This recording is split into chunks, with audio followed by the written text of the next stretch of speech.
ಮೈಸೂರಿನ ಶ್ರೀ ಆಂಡಾಳ್ ಮಂದಿರಂ ಟ್ರಸ್ಟ್‌ನಲ್ಲಿ ನಡೆದ ಧನುರ್ಮಾಸದ ತಿರುಪ್ಪಾವೈ ಕನ್ನಡ ಉಪನ್ಯಾಸ ಸರಣಿಯ ಸಂಚಿಕೆ.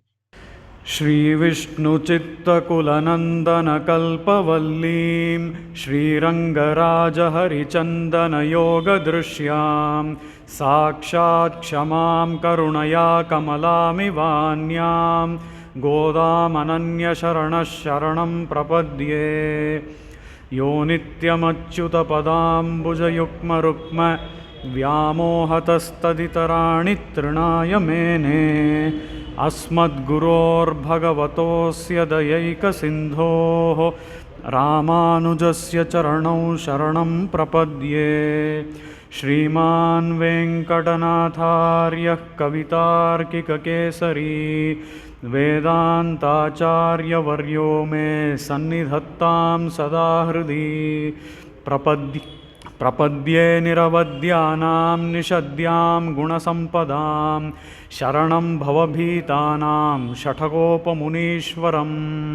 श्रीमद्रङ्गशठारिसंयमिवराल्लब्धागमान्तद्वयं श्रीमद्वीररघूद्वहाद्यषठजित्पादारविन्दाश्रयं श्रीमद्वेदवतंसदेशिकयतेः कारुण्यवीक्षास्पदं सेवे रङ्गधुरीणशासनवशं नारायणं योगिनं। वेदान्तदेशिकयतीन्द्रकटाक्षलब्धत्रय्यन्तसारमनवद्य बुधाग्र्यं नारायणाद्ययतिधुर्यकृपाभिषिक्तं श्रीरङ्गनाथयतिशेखरमाश्रयामः। श्रीकृष्णमार्यं करुणालयन्तं वेदान्तयुग्मं समतीतवन्तं वत्साभिजातं विदुषां वरेण्यं श्रीभाष्यसिंहं प्रणमामि नित्यम्। वात्स्यश्रीकृष्णसूरीन्द्रपदपङ्कजषट्पदम् अनन्तपद्मनाभार्यं भारद्वाजमहं भजे। अस्मद्गुरुभ्यो नमः। नीलातुङ्गस्तनगिरितटी सुप्तमुद्बोध्य कृष्णं पारार्थ्यं स्वं श्रुतिशतशिरः सिद्धमध्यापयन्ती स्वोच्छिष्टायां स्रजिनिगलितं या बलात्कृत्य भुङ्क्ते गोदा तस्यै नम इदमिदं भूय एवास्तु भूयः। अन्नवयल पुदुवै आण्डाळ् அரங்கற்கு பன்னத்திருப்பாவை பல்பதியம் இன்னிசையால் பாடிக் கொடுத்தாள் நற்பாமாலை பூமாலை சூடிக் கொடுத்தாளைச் சொல்லு. சூடிக் கொடுத்த சுடற்கொடியே தொல்பாவை பாடி அருளவல்ல பல்வளையாய் நாடினீ வேங்கடவர்க்கென்னை விதியென்ற இம்மாற்றம் நாங்கடவா வண்ணமே நல்கு.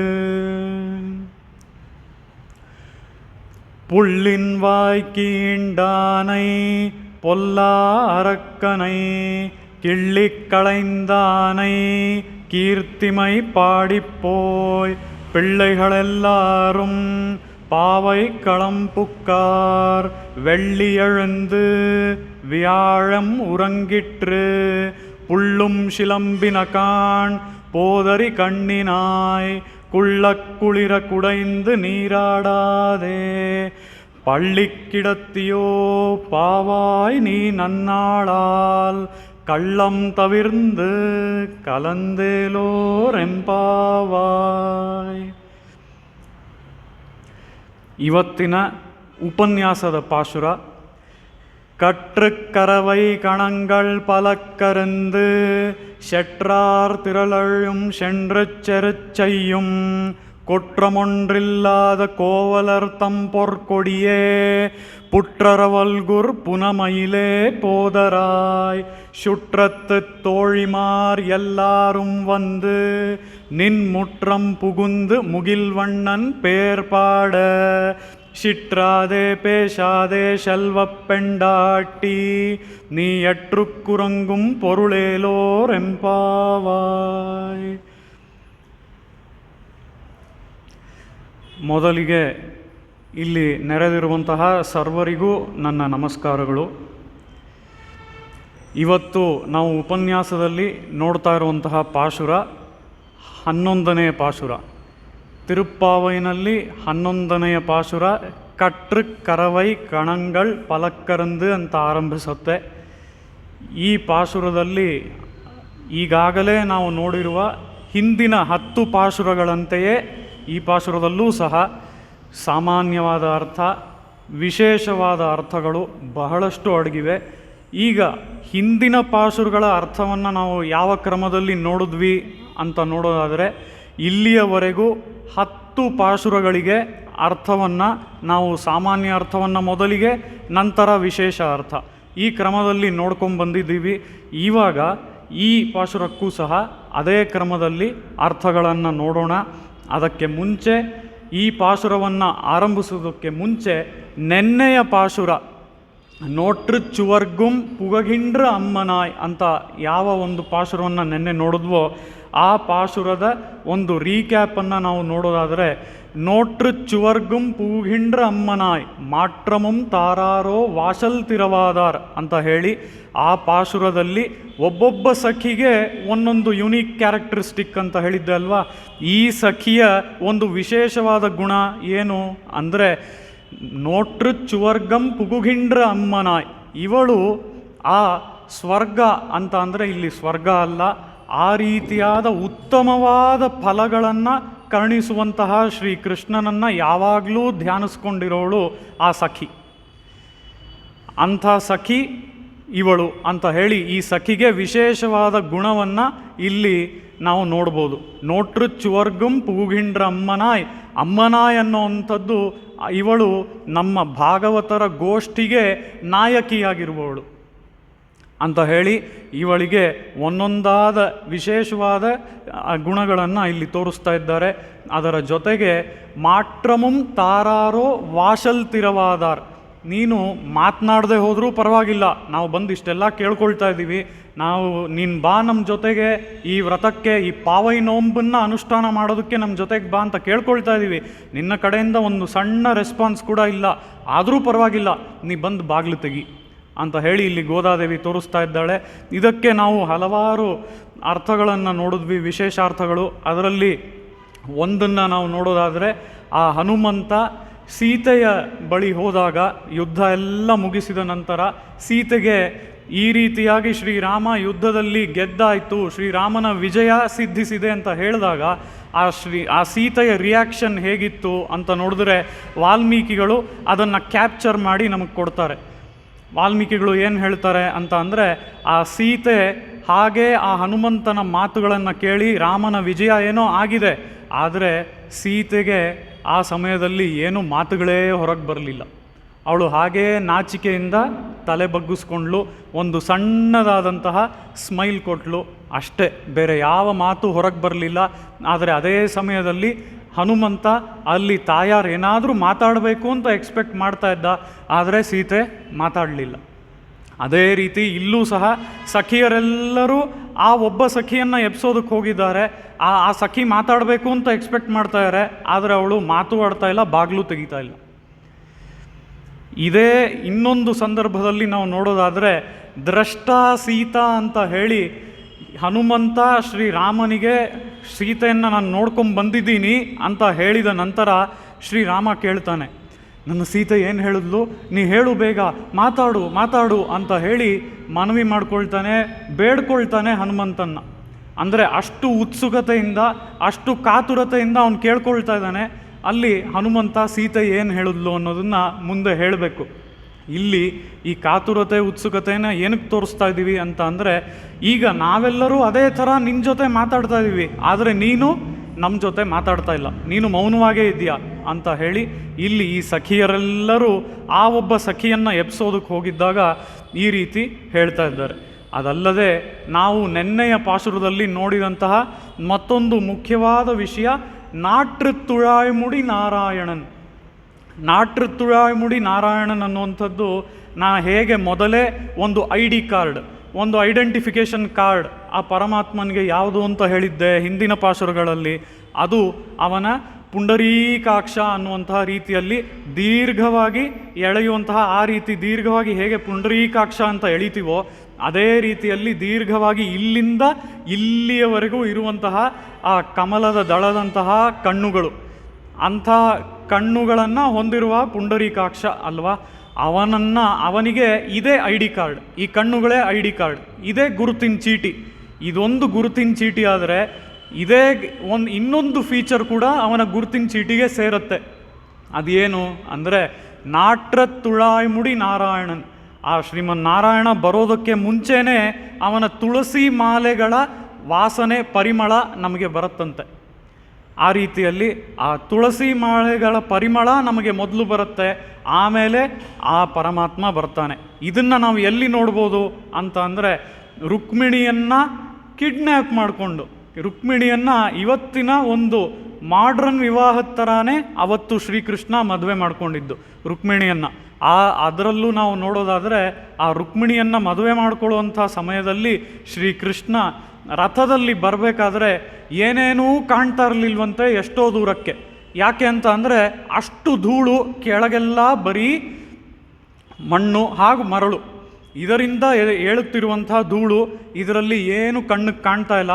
ರಥ ಬರ್ತಾ ಇದೆ ಅನ್ನೋದು ಸದ್ದಿನಿಂದ ಗೊತ್ತಾಗ್ತಾ ಇದೆ, ಆದರೆ ಯಾರು ಬರ್ತಾ ಇದ್ದಾರೆ, ಆ ರಥದಲ್ಲಿ ಯಾರಿದ್ದಾರೆ ಅನ್ನೋದು ಏನೂ ಗೊತ್ತಾಗಲಿಲ್ಲ. ಆದರೆ ರುಕ್ಮಿಣಿಗೆ ಮಾತ್ರ ಖಂಡಿತವಾಗಿ ಗೊತ್ತಾಗೋಯ್ತಂತೆ ಇದು ಶ್ರೀಕೃಷ್ಣನೇ ಅಂತ ಹೇಳಿ. ಅದು ಹೇಗೆ ಅಂತ ಅಂದರೆ, ಮೊದಲಿಗೆ ಅಲ್ಲಿ ತುಳಸಿಯ ಪರಿಮಳ ರುಕ್ಮಿಣಿಗೆ ಬೀರ್ತು. ಈ ತುಳಸಿಯ ಪರಿಮಳದಿಂದ ಅವಳು ಕಂಡು ಹಿಡಿದ್ಲು ಇದು ಶ್ರೀಕೃಷ್ಣನೇ, ಬೇರೆ ಯಾರೂ ಆಗಿರೋದಕ್ಕೆ ಸಾಧ್ಯ ಇಲ್ಲ ಅಂತ ಹೇಳಿ. ಆ ರೀತಿಯಲ್ಲಿ ನಾಟ್ರತ್ತುಳಾಯ್ಮುಡಿ ನಾರಾಯಣನ್ ನಮ್ಮಾಲ್ ಪೋಟ್ರ ಪರೈತರಂ ಪುಣ್ಯನಾಲ್, ಅವನು ನಮಗೆಲ್ಲರಿಗೂ ಅನುಗ್ರಹ ಮಾಡ್ತಾನೆ. ನಾವು ಈ ವ್ರತದಲ್ಲಿ ಅವನನ್ನು ಸ್ತೋತ್ರ ಮಾಡೋದರಿಂದ. ಪಂಡರುಣಾಲ್ ಕೂಟ್ರತ್ತಿನ್ வாழ்விழந்த ಕುಂಭಕರ್ಣನ್, ಆ ಕುಂಭಕರ್ಣನನ್ನು ಶ್ರೀರಾಮ ಹೇಗೆ ಸಂಹಾರ ಮಾಡ್ದ ಅಂತ ನೋಡಿದ್ರೆ, ಒಂದು ಬಾಣವನ್ನು ಬಿಟ್ಟು ಆ ಬಾಣದಿಂದ ಅವನ ತಲೆಯನ್ನು ಕುಯ್ದು ಆ ತಲೆ ಹೋಗಿ ಸಮುದ್ರದಲ್ಲಿ ಬೀಳುವ ಹಾಗೆ ಅವನು ಸಂಹಾರ ಮಾಡ್ದ. ಇದು ನಮಗೆಲ್ಲ ತಿಳಿದಿದೆ. ಆದರೆ ಇಲ್ಲಿ ಆಂಡಾಳ್ ದೇವಿ ಹೇಳ್ತಾ ಇರುವಂಥದ್ದು, ಆ ಕೂಟ್ರತ್ತಿನ வாழ்ವಿಂದ ಅಂತ ಅಂದರೆ ಅವನ ತಲೆ ಹೋಗಿ ಸಮುದ್ರದಲ್ಲಿ ಬೀಳಲಿಲ್ಲ, ಅವನ ತಲೆ ಯಮನ ಬಾಯೊಳಗೆ ಬಿತ್ತು ಅಂತ ಹೇಳಿ. ಇಲ್ಲಿ ನೆನ್ನೆ ಆ ಮೂವರು ಬ್ರದರ್ಸ್, ಸಹೋದರರು ಯಾರಿದ್ದಾರೆ, ರಾವಣ, ಕುಂಭಕರ್ಣ, ವಿಭೀಷಣ, ಈ ಮೂವರು ಬ್ರದರ್ಸ್ ಯಾವ ವರವನ್ನು ಕೇಳಿದ್ರು ಆ ಬ್ರಹ್ಮನ ಹತ್ತಿರ ಅಂತ ಅಂದರೆ, ಮೂವರು ಬ್ರದರ್ಸಲ್ಲಿ ರಾವಣ ಕೇಳಿದ್ದು ಯಾರಿಂದ ಸಂಹಾರ ಆಗಬೇಕು, ಯಾರಿಂದ ಆಗಬಾರ್ದು. ಅದರಲ್ಲಿ ಮನುಷ್ಯನಿಂದ ಮಾತ್ರ ಸಂಹಾರ ಆಗ್ಬೋದು ಅಂತ ಮನುಷ್ಯನ ಬಿಟ್ಬಿಟ್ಟ, ಮಿಕ್ಕ ಎಲ್ಲರನ್ನೂ ಕೇಳ್ದ ಇಂಥವ್ರಿಂದ ಸಂಹಾರ ಆಗಬಾರ್ದು ಅಂತ. ಅದೇ ಸಮಯದಲ್ಲಿ ಕುಂಭಕರ್ಣನ ಒಂದು ವರ ಏನು ಅಂತ ನೋಡಿದ್ರೆ, ಕುಂಭಕರ್ಣ ಕೇಳಿದ್ದು ನಿರ್ದೇವಂ ಅಂತ ಅವನು ಕೇಳಬೇಕು. ಆದರೆ ಅಲ್ಲಿ ಸರಸ್ವತಿ ದೇವಿ, ಅವಳು ಕೂಡ ಈ ದೇವತೆಯರ ಡಿಪಾರ್ಟ್ಮೆಂಟ್ಗೆ ಸೇರಿದವಳಲ್ವಾ, ಅದಕ್ಕೆ ದೇವತೆಯರ ಡಿಪಾರ್ಟ್ಮೆಂಟ್ ಒಂದು ಸಾರಿ ನಾಶವಾಗೋದ್ರೆ ಮುಂದೆ ಏನು ನಮಗೆ ಗತಿನೇ ಇರೋಲ್ಲ ಅಂತ ಹೇಳಿ ಈ ಸರಸ್ವತಿ ದೇವಿ ಅವನು ನಿರ್ದೇವಂ ಅಂತ ಹೇಳುವಂತಹ ಸಮಯದಲ್ಲಿ ಅದನ್ನು ನಿದ್ರೇವಂ ಅಂತ ಬದಲಾಯಿಸಿಡ್ಲು. ಅದಕ್ಕೆ ಈ ಕುಂಭಕರ್ಣನಿಗೆ 6 ತಿಂಗಳ ಕಾಲ ನಿದ್ರೆ. ಆ ರೀತಿಯಲ್ಲಿ ಇವರಿಬ್ಬರು ಹೀಗೆ ಕೇಳ್ಕೊಂಡ್ರೆ ವರವನ್ನು, ವಿಭೀಷಣ ಹೇಗೆ ವರ ಕೇಳ್ಕೊಂಡ ಅಂತ ಅಂದರೆ ನಾವ್ಯಾರೂ ಹೀಗೆ ಕೇಳ್ಕೊಳ್ಳೋಕೆ ಸಾಧ್ಯನೇ ಇಲ್ಲ. ಆ ರೀತಿಯಾಗಿ ವಿಭೀಷಣ ಕೇಳ್ಕೊಂಡ.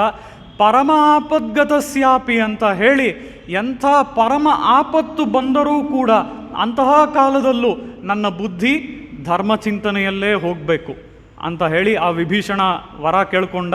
ಆ ರೀತಿಯಲ್ಲಿ ವಿಭೀಷಣ ಕೇಳ್ಕೊಂಡಿದ್ದಂತಹ ವರದ ಪ್ರಕಾರ ಅವನಿಗೆ ಅತ್ಯಂತ ಅವಮಾನ ನಡೀತು ಆ ಒಂದು ರಾವಣನ ಆಸ್ಥಾನದಲ್ಲಿ. ಅದು ಪರಮ ಆಪತ್ತಲ್ವಾ? ಹಾಗೆ ಆ ರೀತಿಯಾಗಿ ಪರಮ ಆಪತ್ತು ಬಂದರೂ ಸಹ ಅವನು ಅದನ್ನು ಲೆಕ್ಕಿಸದೆ ರಾವಣನನ್ನು ವಾಪಸ್ಸು ಅವಮಾನ ಮಾಡಲಿಲ್ಲ. ಇನ್ನೇನು ಮಾಡ್ದ ಅಂತ ಅಂದರೆ, ಆ ರಾವಣನಿಗೆ ನೀನು ಈ ಒಂದು ಲಂಕಾ ರಾಜ್ಯ ಏನಿದೆ, ಚಿನ್ನದಿಂದ ಎಲ್ಲ ನೀನು ಕಷ್ಟಪಟ್ಟು ಎಲ್ಲ ಮಾಡಿದೀಯ, ತುಂಬ ಚೆನ್ನಾಗಿದೆ ರಾಜ್ಯ, ಇದ್ರ ಜೊತೆಗೆ ನಿನ್ನ ರಾಕ್ಷಸರನ್ನು, ಈ ಲಂಕಾ ರಾಜ್ಯವನ್ನು ನೀನು ರಕ್ಷಿಸ್ಕೊಂಡು ಇಲ್ಲೇ ಇರು, ಸುಖವಾಗಿರು, ನಾನು ಬರ್ತೀನಿ, ನಾನಿಲ್ಲಿರೋದಿಲ್ಲ ಅಂತ ಹೇಳಿ ವಿಭೀಷಣ ಹೊರಡ್ತಾನೆ. ನೋಡಿ, ಆ ರಾವಣ ಎಷ್ಟೆಲ್ಲ ಅವಮಾನ ಮಾಡಿದ್ರೂ ಸಹ ಆ ಆಸ್ಥಾನದಲ್ಲಿ ಒಂದು ಎದುರು ಮಾತಾಡಲಿಲ್ಲ ವಿಭೀಷಣ. ಆ ರೀತಿಯಲ್ಲಿ ವಿಭೀಷಣ ಹೊರಟು ಬಂದ. ಈ ರೀತಿಲಿ ಆ ಕುಂಭಕರ್ಣನಿಗೆ ನಿದ್ರೆ ಹೇಗೆ ಸಿದ್ಧಿಸ್ತು ಅನ್ನೋದನ್ನು ನೋಡಿದ್ವಿ. ಈ ರೀತಿಯಾದ ನಿದ್ರೆಯನ್ನು ಹೊಂದಿದ ಕುಂಭಕರ್ಣ ಅವನು ಯಾವತ್ತೋ ಶ್ರೀರಾಮನ ಕೈಯಲ್ಲಿ ಈ ಬಾಣದಿಂದ ಸಂಹಾರವಾಗಿ ಅವನು ಇವಾಗಿಲ್ಲ. ಆದರೂ ಸಹ ಆ ಕುಂಭಕರ್ಣ ತಾನು ಹೋಗೋದಕ್ಕೆ ಮುಂಚೆ ತನ್ನ ಪೆರುಂತು ಅಂದರೆ ಗಾಢವಾದ ನಿದ್ರೆಯನ್ನು ನಿನಗೇನಾದರೂ ಕೊಟ್ಟು ಹೊಟ್ಟೋದ್ನಾ ಅಂತ ಹೇಳಿ ಇಲ್ಲಿ ಗೋದಾದೇವಿ ಕೇಳ್ತಾ ಇದ್ದಾಳೆ.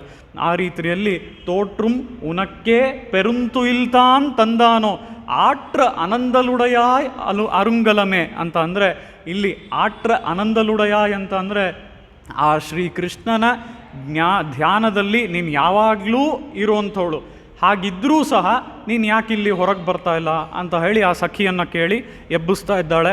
ಅರುಂಗಲಮೆ ಅಂತ ಅಂದರೆ ನೀನು ನಮ್ಮೆಲ್ಲರಿಗೂ ನಾಯಕಿಯಾಗಿರುವವಳು, ನಾಯಕಿ ಅನ್ನೋದಕ್ಕಿಂತ ಆಭರಣಪ್ರಾಯಳಾಗಿ ಇರುವವಳು, ನೀನು ಬಂದ್ರೇ ನಮ್ಮ ಗೋಷ್ಠಿ ಶೋಭಿಸುತ್ತೆ, ನೀನು ಬರಬೇಕು ಅಂತ ಹೇಳಿ ಇಲ್ಲಿ ಕೇಳ್ಕೊಳ್ತಾ ಇದ್ದಾಳೆ. ತೇಟ್ರಮಾಯ್ ಒಂದು ತಿರವೇಲೋರ್ ಎಂಪಾವಾಯ್ ಅಂತ ಅಂದರೆ ಇಲ್ಲಿ ಆ ಒಬ್ಬ ಸಖಿ ಹೇಗೆ ಹೊರಗೆ ಬರಬೇಕು ಅಂತ ಅಂದರೆ ಇದಕ್ಕೆ ನಾವು ತಾರೆಯ ಕಥೆಯನ್ನು ನೋಡಿದ್ವಿ ನಿನ್ನೆ. ಆ ತಾರೆ ಸುಗ್ರೀವನ ಜೊತೆ ಇದ್ದಾಗ ಲಕ್ಷ್ಮಣ ಬಂದು ಜೋರಾಗಿ ಕೋಪದಲ್ಲಿ ಕಿರುಚಿದಾಗ ಆ ಲಕ್ಷ್ಮಣನ ಮಾತುಗಳನ್ನು ಕೇಳಿ ಹೇಗೆ ಸುಗ್ರೀವ ಹೆದರ್ದ, ಅದೇ ಸಮಯದಲ್ಲಿ ತಾರೆ ಹೊರಗೆ ಹೇಗೆ ಬಂದಳು. ಅವಳು ತಾರೆ ಹೊರಗೆ ಬಂದಾಗ ಅವಳ ವಸ್ತ್ರಗಳು ಸರಿಯಾಗಿರಲಿಲ್ಲ, ಅದನ್ನು ನೋಡಿದ ಕೂಡಲೇ ಲಕ್ಷ್ಮಣ ತಲೆ ಬಗ್ಗಿಸ್ಕೊಂಡ. ಆ ರೀತಿಯಲ್ಲಿ ಈ ರೀತಿ ನೀನು ಬರಬೇಡ, ತೇಟ್ರಮಾಯ್ ಒಂದು ತಿರವೇಲೋರ್ ಎಂಪಾವಾಯ್, ಈ ರೀತಿ ನೀ ಬರದೆ ಸರಿಯಾದ ವಸ್ತ್ರಗಳೊಂದೇ ನೀ ಹೊರಗೆ ಬಾ ಅಂತ ಹೇಳ್ತಾ ಇದ್ದಾಳೆ. ಹಾಗಾದರೆ ಇಲ್ಲಿ ಅರ್ಥ ಏನು? ನಾಟ್ರ ತುಳಾಳ್ಮುಡಿ ನಾರಾಯಣನ್, ಅವಳು ಆ ನಾರಾಯಣ ನಿನ್ನ ಜೊತೆ ಶ್ರೀಕೃಷ್ಣ ಒಳಗಿದ್ದಾನೆ, ಆ ಶ್ರೀಕೃಷ್ಣನನ್ನು ಕರ್ಕೊಂಡು ನೀನು ಹೊರಗೆ ಬಾ ಅನ್ನೋ ರೀತಿಯಲ್ಲಿ ಇಲ್ಲಿ ವಿಶೇಷ ಅರ್ಥವನ್ನು ನಮ್ಮ ಆಚಾರ್ಯರು ತೋರಿಸ್ತಾ ಇದ್ದಾರೆ. ಈ ಅರ್ಥಗಳನ್ನೆಲ್ಲ ನಿನ್ನೆಯ ಉಪನ್ಯಾಸದಲ್ಲಿ ನಾವು ನೋಡಿದ್ವಿ. ಇವತ್ತು ನಾವು ನೋಡುವಂತಹ ಪಾಶುರ ಕಟ್ರು ಕರವೈ ಕಣಂಗಳ್ ಪಲಕ್ಕರಂದು ಅನ್ನುವಂತಹ ಈ ಪಾಶುರ. ಈ ಪಾಶುರದಲ್ಲಿ ನಾವು ನೋಡೋದಾದರೆ ಇಲ್ಲಿ ಕಟ್ರು ಕರವೈ ಕಣಂಗಳ್ ಪಲಕ್ಕರಂದು ಅಂತ ಹೇಳಿ ಈ ಗೋದಾದೇವಿ ಏನನ್ನು ತೋರಿಸ್ತಾ ಇದ್ದಾಳೆ ಅಂತ ಹೇಳಿದ್ರೆ, ಮತ್ತೆ ಈ ಪಾಶುರದಲ್ಲೂ ಸಹ ಈ ಹಸುಗಳ ಒಂದು ಸಮೃದ್ಧಿ. ಮೂರನೇ ಪಾಶುರದಲ್ಲಿ ನಾವು ನೋಡಿದ್ದು ಸಹ ಇದೇನೆ, ಈ ಹಸುಗಳ ಸಮೃದ್ಧಿಯನ್ನು ತೋರಿಸಿದ್ಲು. ಸಮೃದ್ಧಿ ಅನ್ನೋದರಲ್ಲಿ ಈ ಹಸುಗಳು ಅಂದರೆ ದಷ್ಟಪುಷ್ಟವಾಗಿರುವಂತಹ ಹಸುಗಳು, ಅಯ್ಯೋ ಎಷ್ಟು ದಿನ ಆಯಿತೋ ಏನೋ ಇದು ಊಟನೇ ಮಾಡಿಲ್ಲ ಹೀಗಿದೆಯಲ್ಲಪ್ಪ ಹಸು ಅಂತ ಅನ್ನಿಸ್ಬಾರ್ದು. ಮತ್ತು ಇವಾಗಿನ ಹಸು ಥರ ಪ್ಲಾಸ್ಟಿಕ್ ಕವರು ಅದು ಇದು ತಿಂತಾ ಇದ್ದಂಥ ಹಸು ಅಲ್ಲ ಅದು. ಆ ರೀತಿಯಾಗಿ ಒಳ್ಳೆ ರೀತಿಯಾದ ಆಹಾರವನ್ನು ತಗೊಂಡು ಒಳ್ಳೆಯ ರೀತಿಯಾದ ಆಹಾರದಿಂದ ದಷ್ಟಪುಷ್ಟವಾಗಿ ಬೆಳೆದಿದ್ದಂತಹ ಹಸು ಅವೆಲ್ಲವು. ಅಂಥ ಹಸುಗಳನ್ನು ಇಲ್ಲಿ ನಾವು ಗೋಕುಲದಲ್ಲಿ ನೋಡ್ಬೋದು ಅಂತ ಹೇಳಿ ಗೋದಾದೇವಿ ಹೇಳ್ತಾ ಇದ್ದಾಳೆ. ಮತ್ತು ಕಟ್ರು ಕರವೈ ಕಣಂಗಳ್ ಪಲಕ್ಕರಂದು, ಇಲ್ಲಿ ಮುಖ್ಯವಾಗಿ ನಾವು ನೋಡಬೇಕಾಗಿರೋದು ಏನು ಅಂತ ಅಂದರೆ, ದಷ್ಟಪುಷ್ಟವಾಗಿದ್ವು, ಅವುಗಳು ಹಾಲು ಕೂಡ ಸಿದ್ಧವಾಗಿ ಕೊಡ್ತಾ ಇದ್ವು, ಇವೆಲ್ಲ ಹೌದು ಇದೆ, ಇವೆಲ್ಲ ಸಮೃದ್ಧಿಯ ಒಂದು ಸೂಚನೆಗಳೇ. ಆದರೆ ಇದರ ಜೊತೆಗೆ ಮುಖ್ಯವಾಗಿ ಗಮನಿಸಬೇಕಾಗಿರೋದು ಕಟ್ರು ಕರವೈ ಕಣಂಗಳ್ ಪಲಕ್ಕರಂದು ಅಂತ ಅಂದರೆ, ಕರವೈ ಅಂದರೆ ಹಸು, ಕಟ್ರು ಕರವೈ ಕಣಂಗಳ್ ಅಂದರೆ ಗಣಗಳು ಅಂದರೆ ಗುಂಪುಗಳು. ಈ ಹಸುಗಳ ಗುಂಪುಗಳು ಅಸಂಖ್ಯೇಯವಾದದ್ದು, ಅಂದರೆ ನಾವು ಎಣಿಸೋದಕ್ಕಾಗೋದಿಲ್ಲ, ಇನ್ಫೈನೈಟ್, ಅಷ್ಟು ಹಸುಗಳಿವೆ ಗೋಕುಲದಲ್ಲಿ ಅಂತ ಹೇಳಿ ಇಲ್ಲಿ ಗೋದಾದೇವಿ ಹೇಳ್ತಾ ಇದ್ದಾಳೆ. ಇಲ್ಲಿ ಯಾವುದನ್ನು ನಾವು ಅಸಂಖ್ಯೇಯವಾಗಿ ನೋಡ್ಬೋದು ಅಂತ ಅಂದರೆ, ಇದಕ್ಕೆ ವಿಶೇಷವಾದ ಅರ್ಥವನ್ನು ನಮ್ಮ ಆಚಾರ್ಯರು ಏನು ತೋರಿಸ್ತಾರೆ ಅಂದರೆ, ನಾವು ಶ್ರೀರಂಗ ಗದ್ಯದಲ್ಲಿ ನೋಡೋದಾದರೆ ಅಸಂಖ್ಯೇಯ ಕಲ್ಯಾಣ ಗುಣಗಣೌಘ ಮಹೋಧದೆ ಮಹಾರ್ಣವ ಅಂತ ಹೇಳಿ ಆ ಶ್ರೀಮನ್ನಾರಾಯಣನ ಅಂಥ ಅಸಂಖ್ಯೇಯವಾದ ಗುಣಗಳನ್ನು ಹೊಂದಿರೋವನು ಅಂತ ಹೇಳ್ತೀವಲ್ವ. ಇಲ್ಲಿ ಈ ಹಸುಗಳೆಲ್ಲವೂ ಆ ಅಸಂಖ್ಯೇಯವಾದ ಕಲ್ಯಾಣ ಗುಣಗಳನ್ನು ತೋರಿಸುತ್ತೆ ಅಂತ ಹೇಳಿ ನಮ್ಮ ಆಚಾರ್ಯರು ವಿಶೇಷವಾದ ಅರ್ಥದಲ್ಲಿ ಹೇಳ್ತಾ ಇದ್ದಾರೆ. ಅದು ಮಾತ್ರನಾ ಅಂತ ಅಂದರೆ ಇಲ್ಲ, ಇದಕ್ಕೆ ಇನ್ನೂ ಬಹಳಷ್ಟು ವಿಶೇಷವಾದ ಅರ್ಥಗಳನ್ನು ಸಹ ನಾವು ನೋಡ್ಬೋದು. ಈ ರೀತಿಯಾಗಿ ಅಸಂಖ್ಯೇಯವಾದ ಕಲ್ಯಾಣ ಗುಣಗಣಗಳು ಅಂದರೆ ಇಲ್ಲಿ ಇರುವಂತಹ ಹಸುಗಳನ್ನು ನಾವು ಎಣಿಸೋಕ್ಕಾಗೋದಿಲ್ಲ ಅಂತ ಅಲ್ಲ, ಇಲ್ಲಿ ಇರುವಂತಹ ಹಸುಗಳ ಗುಂಪುಗಳನ್ನು ನಾವು ಎಣಿಸೋಕ್ಕಾಗೋದಿಲ್ಲ. ಅಷ್ಟು ಹಸುಗಳ ಗುಂಪುಗಳಿವೆ ಅಂತ ಹೇಳಿ ಗೋದಾದೇವಿ ತೋರಿಸ್ತಾ ಇದ್ದಾಳೆ. ಅದೇ ರೀತಿಯಲ್ಲಿ ಈ ಕಲ್ಯಾಣ ಗುಣಗಳ ಗುಂಪುಗಳನ್ನು ನಾವು ಎಣಿಸೋದಕ್ಕಾಗೋದಿಲ್ಲ. ಅಷ್ಟು ಈ ಕಲ್ಯಾಣ ಗುಣಗಳ ಗುಂಪು ಇದೆ ಶ್ರೀಮನ್ ನಾರಾಯಣನ ಬಳಿ ಅಂತ ಹೇಳಿ ಯಥೋ ವಾಚೋ ನಿವರ್ತಂತೆ ಅಪ್ರಾಪ್ಯ ಮನಸಾ ಸಹ, ಇದು ನಮ್ಮ ತೈತ್ತಿರಿಯ ಉಪನಿಷತ್ನಲ್ಲಿ ಬರುವಂತಹ ಒಂದು ವಾಕ್ಯ. ಅದರ ಪ್ರಕಾರ ಇಲ್ಲಿ ಹೇಳುವಂಥದ್ದು ಏನು ಅಂತ ಅಂದರೆ, ಹೇಗೆ ಆಳವಂದಾರರು ಮೊದಲು ನೀನು ಈ ಮನಸ್ಸು ಮತ್ತು ಮಾತು ಇವೆರಡಕ್ಕೂ ನೀನು ಸಿಗದವನು ಅಂತ ಹೇಳಿಬಿಟ್ಟು ಈ ಮನಸ್ಸು ಮತ್ತು ಈ ಮಾತು ಇವೆರಡಕ್ಕೆ ಮಾತ್ರನೇ ನೀನು ಸಿಗೋವನು ಅಂತ ಹೇಗೆ ಹೇಳಿದ್ರೋ, ಅದೇ ರೀತಿಯಲ್ಲಿ ಇಲ್ಲಿ ವೇದವೂ ಸಹ ಯಥೋ ವಾಚೋ ನಿವರ್ತಂತೆ ಅಂತ ಹೇಳಿ ಈ ಮಾತುಗಳಿಗೆ ನೀನು ಸಿಗೋದಿಲ್ಲ, ಅಷ್ಟು ಸುಲಭವಾಗಿ ಸಿಗೋದಿಲ್ಲ, ಆ ರೀತಿಯಾಗಿರೋನು. ಇಲ್ಲಿ ಯಾಕೆ ಮಾತುಗಳಿಗೆ ಸಿಗೋವನು ಅಂತ ಇಲ್ಲಿ ಹೇಳ್ತಾ ಇದ್ದಾರೆ ಅಂತ ಅಂದರೆ, ಅದರ ಪ್ರಕಾರ ಅಸಂಖ್ಯೇಯ ಕಲ್ಯಾಣ ಗುಣಗಣಮಹೋದಧೆ ಅಲ್ವಾ.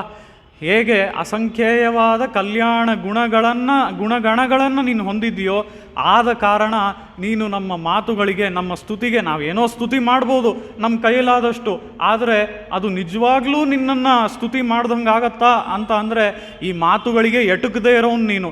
ನಾವು ಹೇಗೆ ನಿನ್ನನ್ನು ಸ್ತುತಿ ಮಾಡೋಕ್ಕಾಗತ್ತೆ ಅನ್ನೋ ರೀತಿಯಲ್ಲಿ ಯಥೋ ವಾಚೋ ನಿವರ್ತಂತೆ ಅಂತ ಹೇಳಿ ಈ ಮಾತುಗಳೆಲ್ಲ ಸಾಲದು ನಿನ್ನನ್ನು ಸ್ತುತಿ ಮಾಡೋದಕ್ಕೆ ಅಂತ ಹೇಳಿ ಇಲ್ಲಿ ಭಗವಂತ ತೋರಿಸ್ತಾ ಇದ್ದಾನೆ. ಅದರ ಜೊತೆಗೆ ನಾವು ನೋಡೋದಾದರೆ ಮುಖ್ಯವಾದ ಮತ್ತೊಂದು ವಿಷಯ ಯಾವುದು ಅಂತ ಅಂದರೆ, ಒಂದು ಶ್ಲೋಕ ಗೀತೆಯಲ್ಲಿ ಬರುವಂಥದ್ದು. ಗೀತೆಯಲ್ಲಿ ಬರುವಂತಹ ಈ ಶ್ಲೋಕ ಏನನ್ನು ತೋರಿಸುತ್ತೆ ಅಂತ ಅಂದರೆ, ನಮ್ಮೆಲ್ಲರನ್ನ ಅಂತ ಅಂದರೆ ಜೀವರನ್ನು ತೋರಿಸುತ್ತೆ. ಇದು ಯಾವ ಶ್ಲೋಕ ಅಂತ ಅಂದರೆ, ಇದು ಗೀತೆಯ ಉಪದೇಶ ಆರಂಭ. ಉಪದೇಶ ಆರಂಭ ಅಂದರೆ ಶ್ರೀಕೃಷ್ಣ ಅಲ್ಲೇ ಮೊದಲು ಮಾತಾಡಿದ್ನ ಅಂದರೆ ಇಲ್ಲ. ಶ್ರೀಕೃಷ್ಣ ಅದಕ್ಕೂ ಮುಂಚೆಯೂ ಸಹ 2ನೇ ಅಧ್ಯಾಯದಲ್ಲಿ ಭಗವದ್ಗೀತೆಯಲ್ಲಿ ಮಾತಾಡಿದ್ದಾನೆ.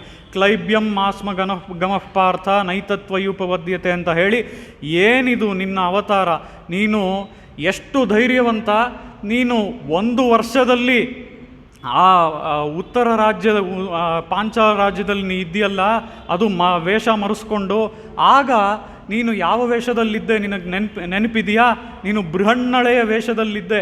ಆ ಬೃಹನ್ನಳೆಯ ವೇಷದಲ್ಲಿ ಇದ್ದಾಗಲೂ ಸಹ ದುರ್ಯೋಧನ, ಭೀಷ್ಮ, ದ್ರೋಣರು ಇವರೆಲ್ಲ ನಿನ್ನ ಎದುರಿಗೆ ಯುದ್ಧಕ್ಕೆ ಬಂದಾಗ ಅವರನ್ನು ನೀನು ಆ ಉತ್ತರ ಕುಮಾರನನ್ನು ಮೀರಿ ಹೋಗಿ ಅವರೆಲ್ಲರನ್ನ ನೀನೊಬ್ಬನೇ ಎದುರಿಸ್ದೆ. ಆದರೆ ಅವಾಗ ನೀನು ಬೃಹನ್ನಳೆಯ ವೇಷದಲ್ಲಿದ್ದೆ. ಈಗ ನೀನು ಬೃಹನ್ನಳೆಯ ವೇಷದಲ್ಲಿಲ್ಲ, ಆದರೆ ನೀನು ಈಗ ಹೇಗೆ ಆಡ್ತಾ ಇದೆಯಾ ಅಂತ ಅಂದರೆ, ನೀನು ಬೃಹನ್ನಳೆಯ ವೇಷದಲ್ಲಿ ಇರೋ ಹಾಗೆ ಆಡ್ತಾ ಇದೀಯ. ನೀನೀಗ ಬೃಹನ್ನಳೆಯ ವೇಷದಲ್ಲಿಲ್ಲ, ಆದರೂ ಸಹ ಆ ಬೃಹನ್ನಳೆಯ ವೇಷದಲ್ಲಿದ್ದಾಗ ನೀನು ಹೇಗಿದೆಯೋ ಹಾಗಿರೋ ಹಾಗೆ ನೆನಪಿಸ್ಕೊಂಡ್ಬಿಟ್ಟಿಯಾ, ಹಾಗೆ ನೀನು ಆಡ್ತಾ ಇದ್ದೀಯಲ್ಲ ಈಗ ಅಂತ ಹೇಳಿ ಕ್ಲೈಬ್ಯಂ ಮಾಸ್ಮ ಗಮಃ ಪಾರ್ಥ ಅಂತ ಹೇಳಿ, ಇದು ಒಬ್ಬ ಕ್ಷತ್ರಿಯನಿಗೆ ಶೋಭೆ ತರುವಂತಹ ವಿಷಯವಲ್ಲ. ನೀನು ಇದನ್ನು ಇಲ್ಲಿ ಯುದ್ಧವನ್ನು ಧರ್ಮ ಅಂತ ಪರಿಗಣಿಸಿ ಯುದ್ಧವನ್ನು ಮಾಡಬೇಕು ಅಂತ ಹೇಳಿ 2-3ನೇ ಶ್ಲೋಕಗಳಿಂದ 2ನೇ ಅಧ್ಯಾಯದಲ್ಲಿ ಗೀತೆಯಲ್ಲಿ ಶ್ರೀಕೃಷ್ಣ ತೋರಿಸ್ತಾನೆ. ಇಲ್ಲೆಲ್ಲ ಉಪದೇಶ ಆರಂಭ ಇನ್ನೂ ಆಗಲಿಲ್ಲ ಶ್ರೀಕೃಷ್ಣನಿಂದ. ಇದಾದ ಮೇಲೆ 7ನೇ ಶ್ಲೋಕದಲ್ಲಿ ಅರ್ಜುನ, ನಾನು ಇಷ್ಟೆಲ್ಲ ಹೇಳ್ತಾ ಇದ್ದೀನಿ, ಆ ಭೀಷ್ಮ ದ್ರೋಣರನ್ನೆಲ್ಲ ನಾನು ಹೇಗೆ ಹೊಡೆಯೋದು, ಅವರೆಲ್ಲ ಪೂಜಾರ್ಹರು ನನಗೆ, ಅವರೆಲ್ಲ ತುಂಬ ದೊಡ್ಡವರು, ಅವ್ರನ್ನೆಲ್ಲ ನಾನು ಇಲ್ಲಿವರೆಗೂ ಅವ್ರಿಗೆ ಹೂಗಳಿಂದ ಅರ್ಚನೆ ಮಾಡಿದ್ದೇನೆ ಹೊತ್ತು, ಆ ದೊಡ್ಡವ್ರನ್ನೆಲ್ಲ ನಾನು ಹೇಗೆ ಅವರು ವಿರುದ್ಧ ಯುದ್ಧ ಮಾಡೋದು, ಅವರನ್ನೆಲ್ಲ ಹೇಗೆ ಹೊಡೆಯೋದು ಯುದ್ಧದಲ್ಲಿ, ಅದೆಲ್ಲ ನನ್ನಿಂದ ಸಾಧ್ಯವಿಲ್ಲ ಅಂತ ಎಲ್ಲ ಹೇಳಿದ್ರೂ ಸಹ ನಂತರ ಇದೆಲ್ಲ ಹೇಳ್ತಾನ ಅರ್ಜುನ. ಅಂದರೆ ಏನರ್ಥ, ಈ ಅರ್ಜುನ ಅವರೆಲ್ಲರನ್ನ ಗೆದ್ದುಬಿಡ್ತೇನೆ ಅನ್ನುವಂಥ ಒಂದು ಕಾನ್ಫಿಡೆನ್ಸಲ್ಲಿದ್ದಾನೆ ಅಲ್ವಾ. ಆದರೆ ಮುಂದಿನ ಶ್ಲೋಕದಲ್ಲಿ ಹೇಳ್ತಾನೆ, ಅದಕ್ಕೆ ನಂತರವೇ ಯದ್ವಾಜೇಮ ಯದಿವಾನೋ ಜಯಯುಹು ಅಂತ ಹೇಳ್ತಾನೆ. ನಾನು ಗೆಲ್ತೀನೋ ಅವ್ರು ಗೆಲ್ತಾರೋ ನನಗೆ ಗೊತ್ತಿಲ್ಲ. ಅಂದರೆ ಅರ್ಜುನ ಮೊದಲು ನಾನು ಗೆಲ್ತೀನಿ ಅನ್ನೋ ರೀತಿಲಿ ಮಾತಾಡ್ದ, ಅದಾದಮೇಲೆ ನಾನು ಗೆಲ್ತೀನೋ ಅವ್ರು ಗೆಲ್ತಾರೋ ನಂಗೆ ಗೊತ್ತಿಲ್ಲ, ನೋಡೋಣ ಅಂತ ಅಂದ್ಬಿಟ್ಟ. ಅದಾದ ಮೇಲೆ ಮುಂದಿನ ಶ್ಲೋಕದಲ್ಲಿ ಕಾರ್ಪಣ್ಯದೋಷೋಪಹತ ಸ್ವಭಾವ ಪೃಚ್ಛಾಮಿ ತ್ವಾಂ ಧರ್ಮ ಸಮ್ಮೂಢಚೇತಾ ಯಚ್ಛ್ರೇಯಸ್ಯಾತ್ ನಿಶ್ಚಿತಂ ಬ್ರೂಹಿತನ್ಮೇ ಶಿಷ್ಯಸ್ತೇಹಂ ಶಾಧಿಮಾಂ ತ್ವಾಂ ಪ್ರಪನ್ನಂ ಅಂತ ಹೇಳಿ ಈ 7ನೇ ಶ್ಲೋಕ 2ನೇ ಅಧ್ಯಾಯ ಭಗವದ್ಗೀತೆಯಲ್ಲಿ ಈ ಶ್ಲೋಕದ ಮೂಲಕ ಅರ್ಜುನ ತನ್ನ ಬಿಲ್ಲು ಬಾಣಗಳನ್ನು ಕೆಳಗೆ ಹಾಕಿ ಶ್ರೀಕೃಷ್ಣನಲ್ಲಿ ಶರಣಾಗತಿ ಮಾಡ್ತಾನೆ. ನೀನೇ ನನ್ನ ಈ ಕನ್ಫ್ಯೂಷನ್ನಿಂದ ಹೊರಗೆ ತರಬೇಕು, ಈ ಕನ್ಫ್ಯೂಷನ್ನ ಕ್ಲಿಯರ್ ಮಾಡಬೇಕಾಗಿರೋ ನೀನೇ ಅಂತ ಹೇಳಿ ಶ್ರೀಕೃಷ್ಣನ ಬಳಿ ಶರಣಾಗತಿ ಮಾಡಿದ ನಂತರ ಶ್ರೀಕೃಷ್ಣ ಮಾತನಾಡೋದಕ್ಕೆ ಆರಂಭಿಸ್ತಾನೆ. ಅದರಲ್ಲೂ 11ನೆಯ ಶ್ಲೋಕ ಅಶೋಚ್ಯ ಅನ್ವಶೋಚಸ್ತ್ವಂ ಅನ್ನುವಂತಹ ಶ್ಲೋಕ. ಆ ಶ್ಲೋಕದಲ್ಲೂ ಸಹ ಉಪದೇಶ ಆರಂಭವನ್ನು ನಾವು ನೋಡೋದಿಲ್ಲ. ಇಲ್ಲಿ ಇದಕ್ಕೆಲ್ಲ ನೀನು ಯೋಚನೆ ಮಾಡಬೇಕಾಗಿಲ್ಲ ಅಂತ ಹೇಳಿ ಇದಕ್ಕೆ ಒಂದು ಇಂಟ್ರೊಡಕ್ಷನ್ನ ಕೊಡ್ತಾನೆ ಉಪದೇಶಕ್ಕೆ. ಆದರೆ ಉಪದೇಶವನ್ನು 2ನೇ ಅಧ್ಯಾಯ 12ನೇ ಶ್ಲೋಕದಿಂದಾನೇ ಶ್ರೀಕೃಷ್ಣ ಆರಂಭಿಸ್ತಾನೆ. ಅದು ಏನು ಉಪದೇಶ ಅಂತ ನಾವು ನೋಡೋದಾದರೆ, ನತ್ವೇವಾಹಂ ಜಾತುನಾಸಂ ನತ್ವಂ ನೇಮೇ ಜನಾದೀಪಾಹ ನಚೈವನ ಭವಿಷ್ಯಾಮಃ ಸರ್ವೇ ವಯಮತಃ ಪರಂ ಅಂತ ಹೇಳಿ ಭಗವದ್ಗೀತೆಯಲ್ಲಿ ಶ್ರೀಕೃಷ್ಣ ಈ ಉಪದೇಶದೊಂದಿಗೆ ಈ ಶ್ಲೋಕದೊಂದಿಗೆ ಆರಂಭಿಸ್ತಾನೆ. ನತ್ವೇವಾಹಂ ಜಾತುನಾಸಂ ನತ್ವಂ ನೇಮೇ ಜನಾಧಿಪಾಹ ಅನ್ನೋದರ ಮೂಲಕ ಇಲ್ಲಿ ಶ್ರೀಕೃಷ್ಣ ಜೀವರು ಅನ್ನುವಂಥದ್ದು ಅಥವಾ ಆತ್ಮ ಅನ್ನುವಂಥದ್ದು ಒಂದಲ್ಲ, ಫಲ ಅನ್ನೋ ರೀತಿಯಲ್ಲಿ ಹಲವು ಜೀವಾತ್ಮರು, ಹಲವು. ಅದು ಯಾರಿಂದ ಯಾರವರೆಗೂ ಅಂತ ನೋಡೋದಾದರೆ ನಮ್ಮ ಮೈಕ್ರೋಸ್ಕೋಪಿಕ್ ಅಮೀಬಾಯಿಂದ ಹಿಡಿದು ಆ ಚತುರ್ಮುಖ ಬ್ರಹ್ಮನವರೆಗೂ ಆ ರೀತಿಯಲ್ಲಿ ಈ ಜೀವರೆಲ್ಲರೂ ಅಸಂಖ್ಯೇಯ ಅಂತ ಹೇಳಿ ನಾವು ಇಷ್ಟು ಜೀವರನ್ನು ನೋಡ್ಬೋದು, ಇನ್ಫೈನೈಟ್ ಆದ ಜೀವರನ್ನು ನೋಡ್ಬೋದು ಅಂತ ಹೇಳಿ ಇಲ್ಲಿ ನಾನು ಒಬ್ಬ ನೀನು ಒಬ್ಬ ಅಂತ ಹೇಳಿ ನಾವೆಲ್ಲರೂ ಸಹ, ಅದಲ್ಲದೆ ಇಲ್ಲಿರುವಂತಹ ರಾಜರು ಸೈನಿಕರು, ಆ ಪಕ್ಷದಲ್ಲಿ ಇರುವಂತಹ ರಾಜರು ಸೈನಿಕರು ನಾವೆಲ್ಲರೂ ಸಹ ಹಿಂದೆಯೂ ಇದ್ವಿ, ಇವತ್ತೂ ಇರ್ತೀವಿ, ನಾಳೆನೂ ಇರ್ತೀವಿ ಅಂತ ಹೇಳಿ ಯಾವಾಗಲೂ ನಮ್ಮ ಎಕ್ಸಿಸ್ಟೆನ್ಸ್ ಒಂದು ಇದ್ದೇ ಇರುತ್ತೆ ಅಂತ ಹೇಳಿ ಇಲ್ಲಿ ಶ್ರೀಕೃಷ್ಣ ತೋರಿಸ್ತಾ ಇದ್ದಾನೆ. ಅದರ ಜೊತೆಗೆ ಇಲ್ಲಿ ನಾನು ನೀನು ಅಂತ ಆದಮೇಲೆ ನರಾಧಿಪಾಹ ಅಂತ ಹೇಳಿ ಬಹುವಚನದಲ್ಲಿ ಹೇಳೋದ್ರಿಂದ ಈ ಆತ್ಮಗಳು ಅಂತ ಹೇಳಿ ಈ ಜೀವರು ಬಹಳಷ್ಟು ಸಂಖ್ಯೆಯಲ್ಲಿ ನಾವು ಎಣಿಸೋಕ್ಕಾಗತ್ತಾ? ಇಲ್ಲೇ ನಮಗೆ ಕಣ್ಣಿಗೆ ಕಾಣಿಸ್ದೇ ಇರುವಂಥ ಮೈಕ್ರೋಸ್ಕೋಪಿಕ್ ಆರ್ಗಾನಿಸಮ್ಸ್ ಎಷ್ಟೋ ಇವೆ. ಆ ರೀತಿಯಲ್ಲಿ ಆ ಅಮೀಬಾಯಿಂದ ಹಿಡಿದು ಬ್ರಹ್ಮನವರೆಗೂ ಎಷ್ಟೋ ಅಸಂಖ್ಯೇಯವಾದ ಜೀವರನ್ನು ನಾವು ಈ ವಿಶ್ವದಲ್ಲಿ ನೋಡ್ಬೋದು ಅಂತ ಹೇಳಿ ಇಲ್ಲಿ ಅಸಂಖ್ಯೇಯ ಕಲ್ಯಾಣ ಗುಣಗಣ ಅಂತ ಹೇಗೆ ನೋಡಿದ್ವಾ ಶ್ರೀಮನ್ನಾರಾಯಣನ್ನ, ಇಲ್ಲಿ ಕಟ್ರು ಕರವೈ ಕಣಂಗಳ್ ಪಲಕ್ಕರಂದು ಅನ್ನೋದಕ್ಕೆ ಅಸಂಖ್ಯೇಯವಾದ ಜೀವಾತ್ಮರು ಅನ್ನುವಂತಹ ಒಂದು ಅರ್ಥವನ್ನು ಇಲ್ಲಿ ನಮಗೆ ಆಚಾರ್ಯರು ತೋರಿಸ್ತಾರೆ. ಅದರ ಜೊತೆಗೆ ಫಲಕ್ಕರಂದು ಈ ರೀತಿಯಾಗಿ ಅಸಂಖ್ಯೇಯವಾದ ಜೀವಾತ್ಮರೆಲ್ಲರೂ ಇದ್ದಾರೆ. ಹಸುಗಳು ಈ ರೀತಿಯಾದ ಹಸುಗಳು ಇವೆ. ಇಂಥ ಹಸುಗಳು ಹೇಗಿವ್ಯಂತೆ ಅಂತ ಅಂದರೆ, ಆ ಹಸುಗಳು ತನ್ನ ಒಂದು ಕೆಚ್ಚಲಿನಲ್ಲಿ ಹಾಲನ್ನು ತುಂಬಿಕೊಂಡಿದೆಯಂತೆ. ಆ ಹಾಲನ್ನು ಕೆಚ್ಚಲಿನಲ್ಲಿ ಅವು ಏನಕ್ಕೆ ತುಂಬಿಕೊಂಡಿವೆ ಅಂತ ಅಂದರೆ, ಅವುಗಳಿಗೆ ಯಾವಾಗಲೂ ತಮ್ಮ ಒಂದು ಕರುಗಳ ನೆನಪು, ಆ ಕರುಗಳ ನೆನಪಿನಿಂದ ಯಾವಾಗಲೂ ಹಾಲು ತುಂಬೇ ಇರುತ್ತೆ ಆ ಕೆಚ್ಚಲುಗಳಲ್ಲಿ ಅಂತ ಹೇಳಿ ಇಲ್ಲಿ ಗೋದಾದೇವಿ ತೋರಿಸ್ತಾ ಇದ್ದಾಳೆ. ಅದರ ಜೊತೆಗೆ ಫಲಕ್ಕರಂದು ಇಲ್ಲಿ ಯಾರು ಇದನ್ನು ಕರೆಯೋರು ಅಂತ ನೋಡಿದ್ರೆ, ಸರ್ವೋಪನಿಷದೋ ಗಾವಹ ದೋಗ್ಧ ಗೋಪಾಲನಂದನಃ ಅನ್ನುವ ರೀತಿಯಲ್ಲಿ ಇಲ್ಲಿ ಗೋಪಾಲನಂದನನು ಯಾರು? ನಮ್ಮ ಶ್ರೀಕೃಷ್ಣ. ಆ ಶ್ರೀಕೃಷ್ಣನೇ ಗೋಪಾಲಕನು, ಶ್ರೀಕೃಷ್ಣನೇ ಈ ಹಾಲನ್ನು ಆ ಹಸುವಿನಿಂದ ಕರೆಯುವಂಥವನು. ಆ ರೀತಿಯಲ್ಲಿ ಕೆಚ್ಚಲಿನಲ್ಲಿ ಹಾಲೆಲ್ಲ ತುಂಬಿಕೊಂಡಿದೆ. ಕೆಚ್ಚಲಿನಲ್ಲಿ ಹಾಲನ್ನು ಅದು ತುಂಬಿಕೊಂಡಿರಬೇಕಾದ್ರೆ, ಹಾಲಿನ ಸ್ರವಿಕೆ ಆದ ಮೇಲೆ ಅದು ಕೆಚ್ಚಲಿನಲ್ಲಿ ತುಂಬಿಕೊಂಡಿರ್ಬೇಕಾದ್ರೆ ಅದನ್ನು ಹಾಗೆ ಬಿಡಬಾರ್ದು. ಯಾಕೆ ಅಂತ ಅಂದರೆ, ಹಾಗೆ ಬಿಟ್ಟರೆ ಅವುಗಳಿಗೆ ವ್ಯಾಧಿ ಬಂದುಬಿಡುತ್ತೆ ಅಂತ ಹೇಳಿ ಅದನ್ನು ತಕ್ಷಣವೇ ನಾವು ಅದನ್ನು ಕರೆದು ತಗೋಬೇಕು ಅಂತ ಹೇಳಿ ನಮ್ಮ ಆಚಾರ್ಯರು ತೋರಿಸ್ತಾರೆ.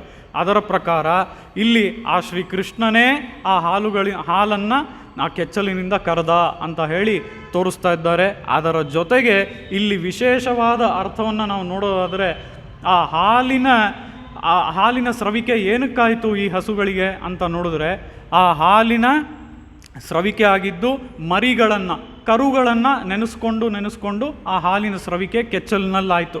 ಅದೇ ರೀತಿ ಇಲ್ಲಿ ನಾವು ನೋಡೋದಾದರೆ, ಆ ಶ್ರೀಕೃಷ್ಣ ಯಾವಾಗಲೂ ನಮ್ಮನ್ನು ನೆನೆಸ್ಕೊಳ್ತಾ ಇದ್ದಾನೆ.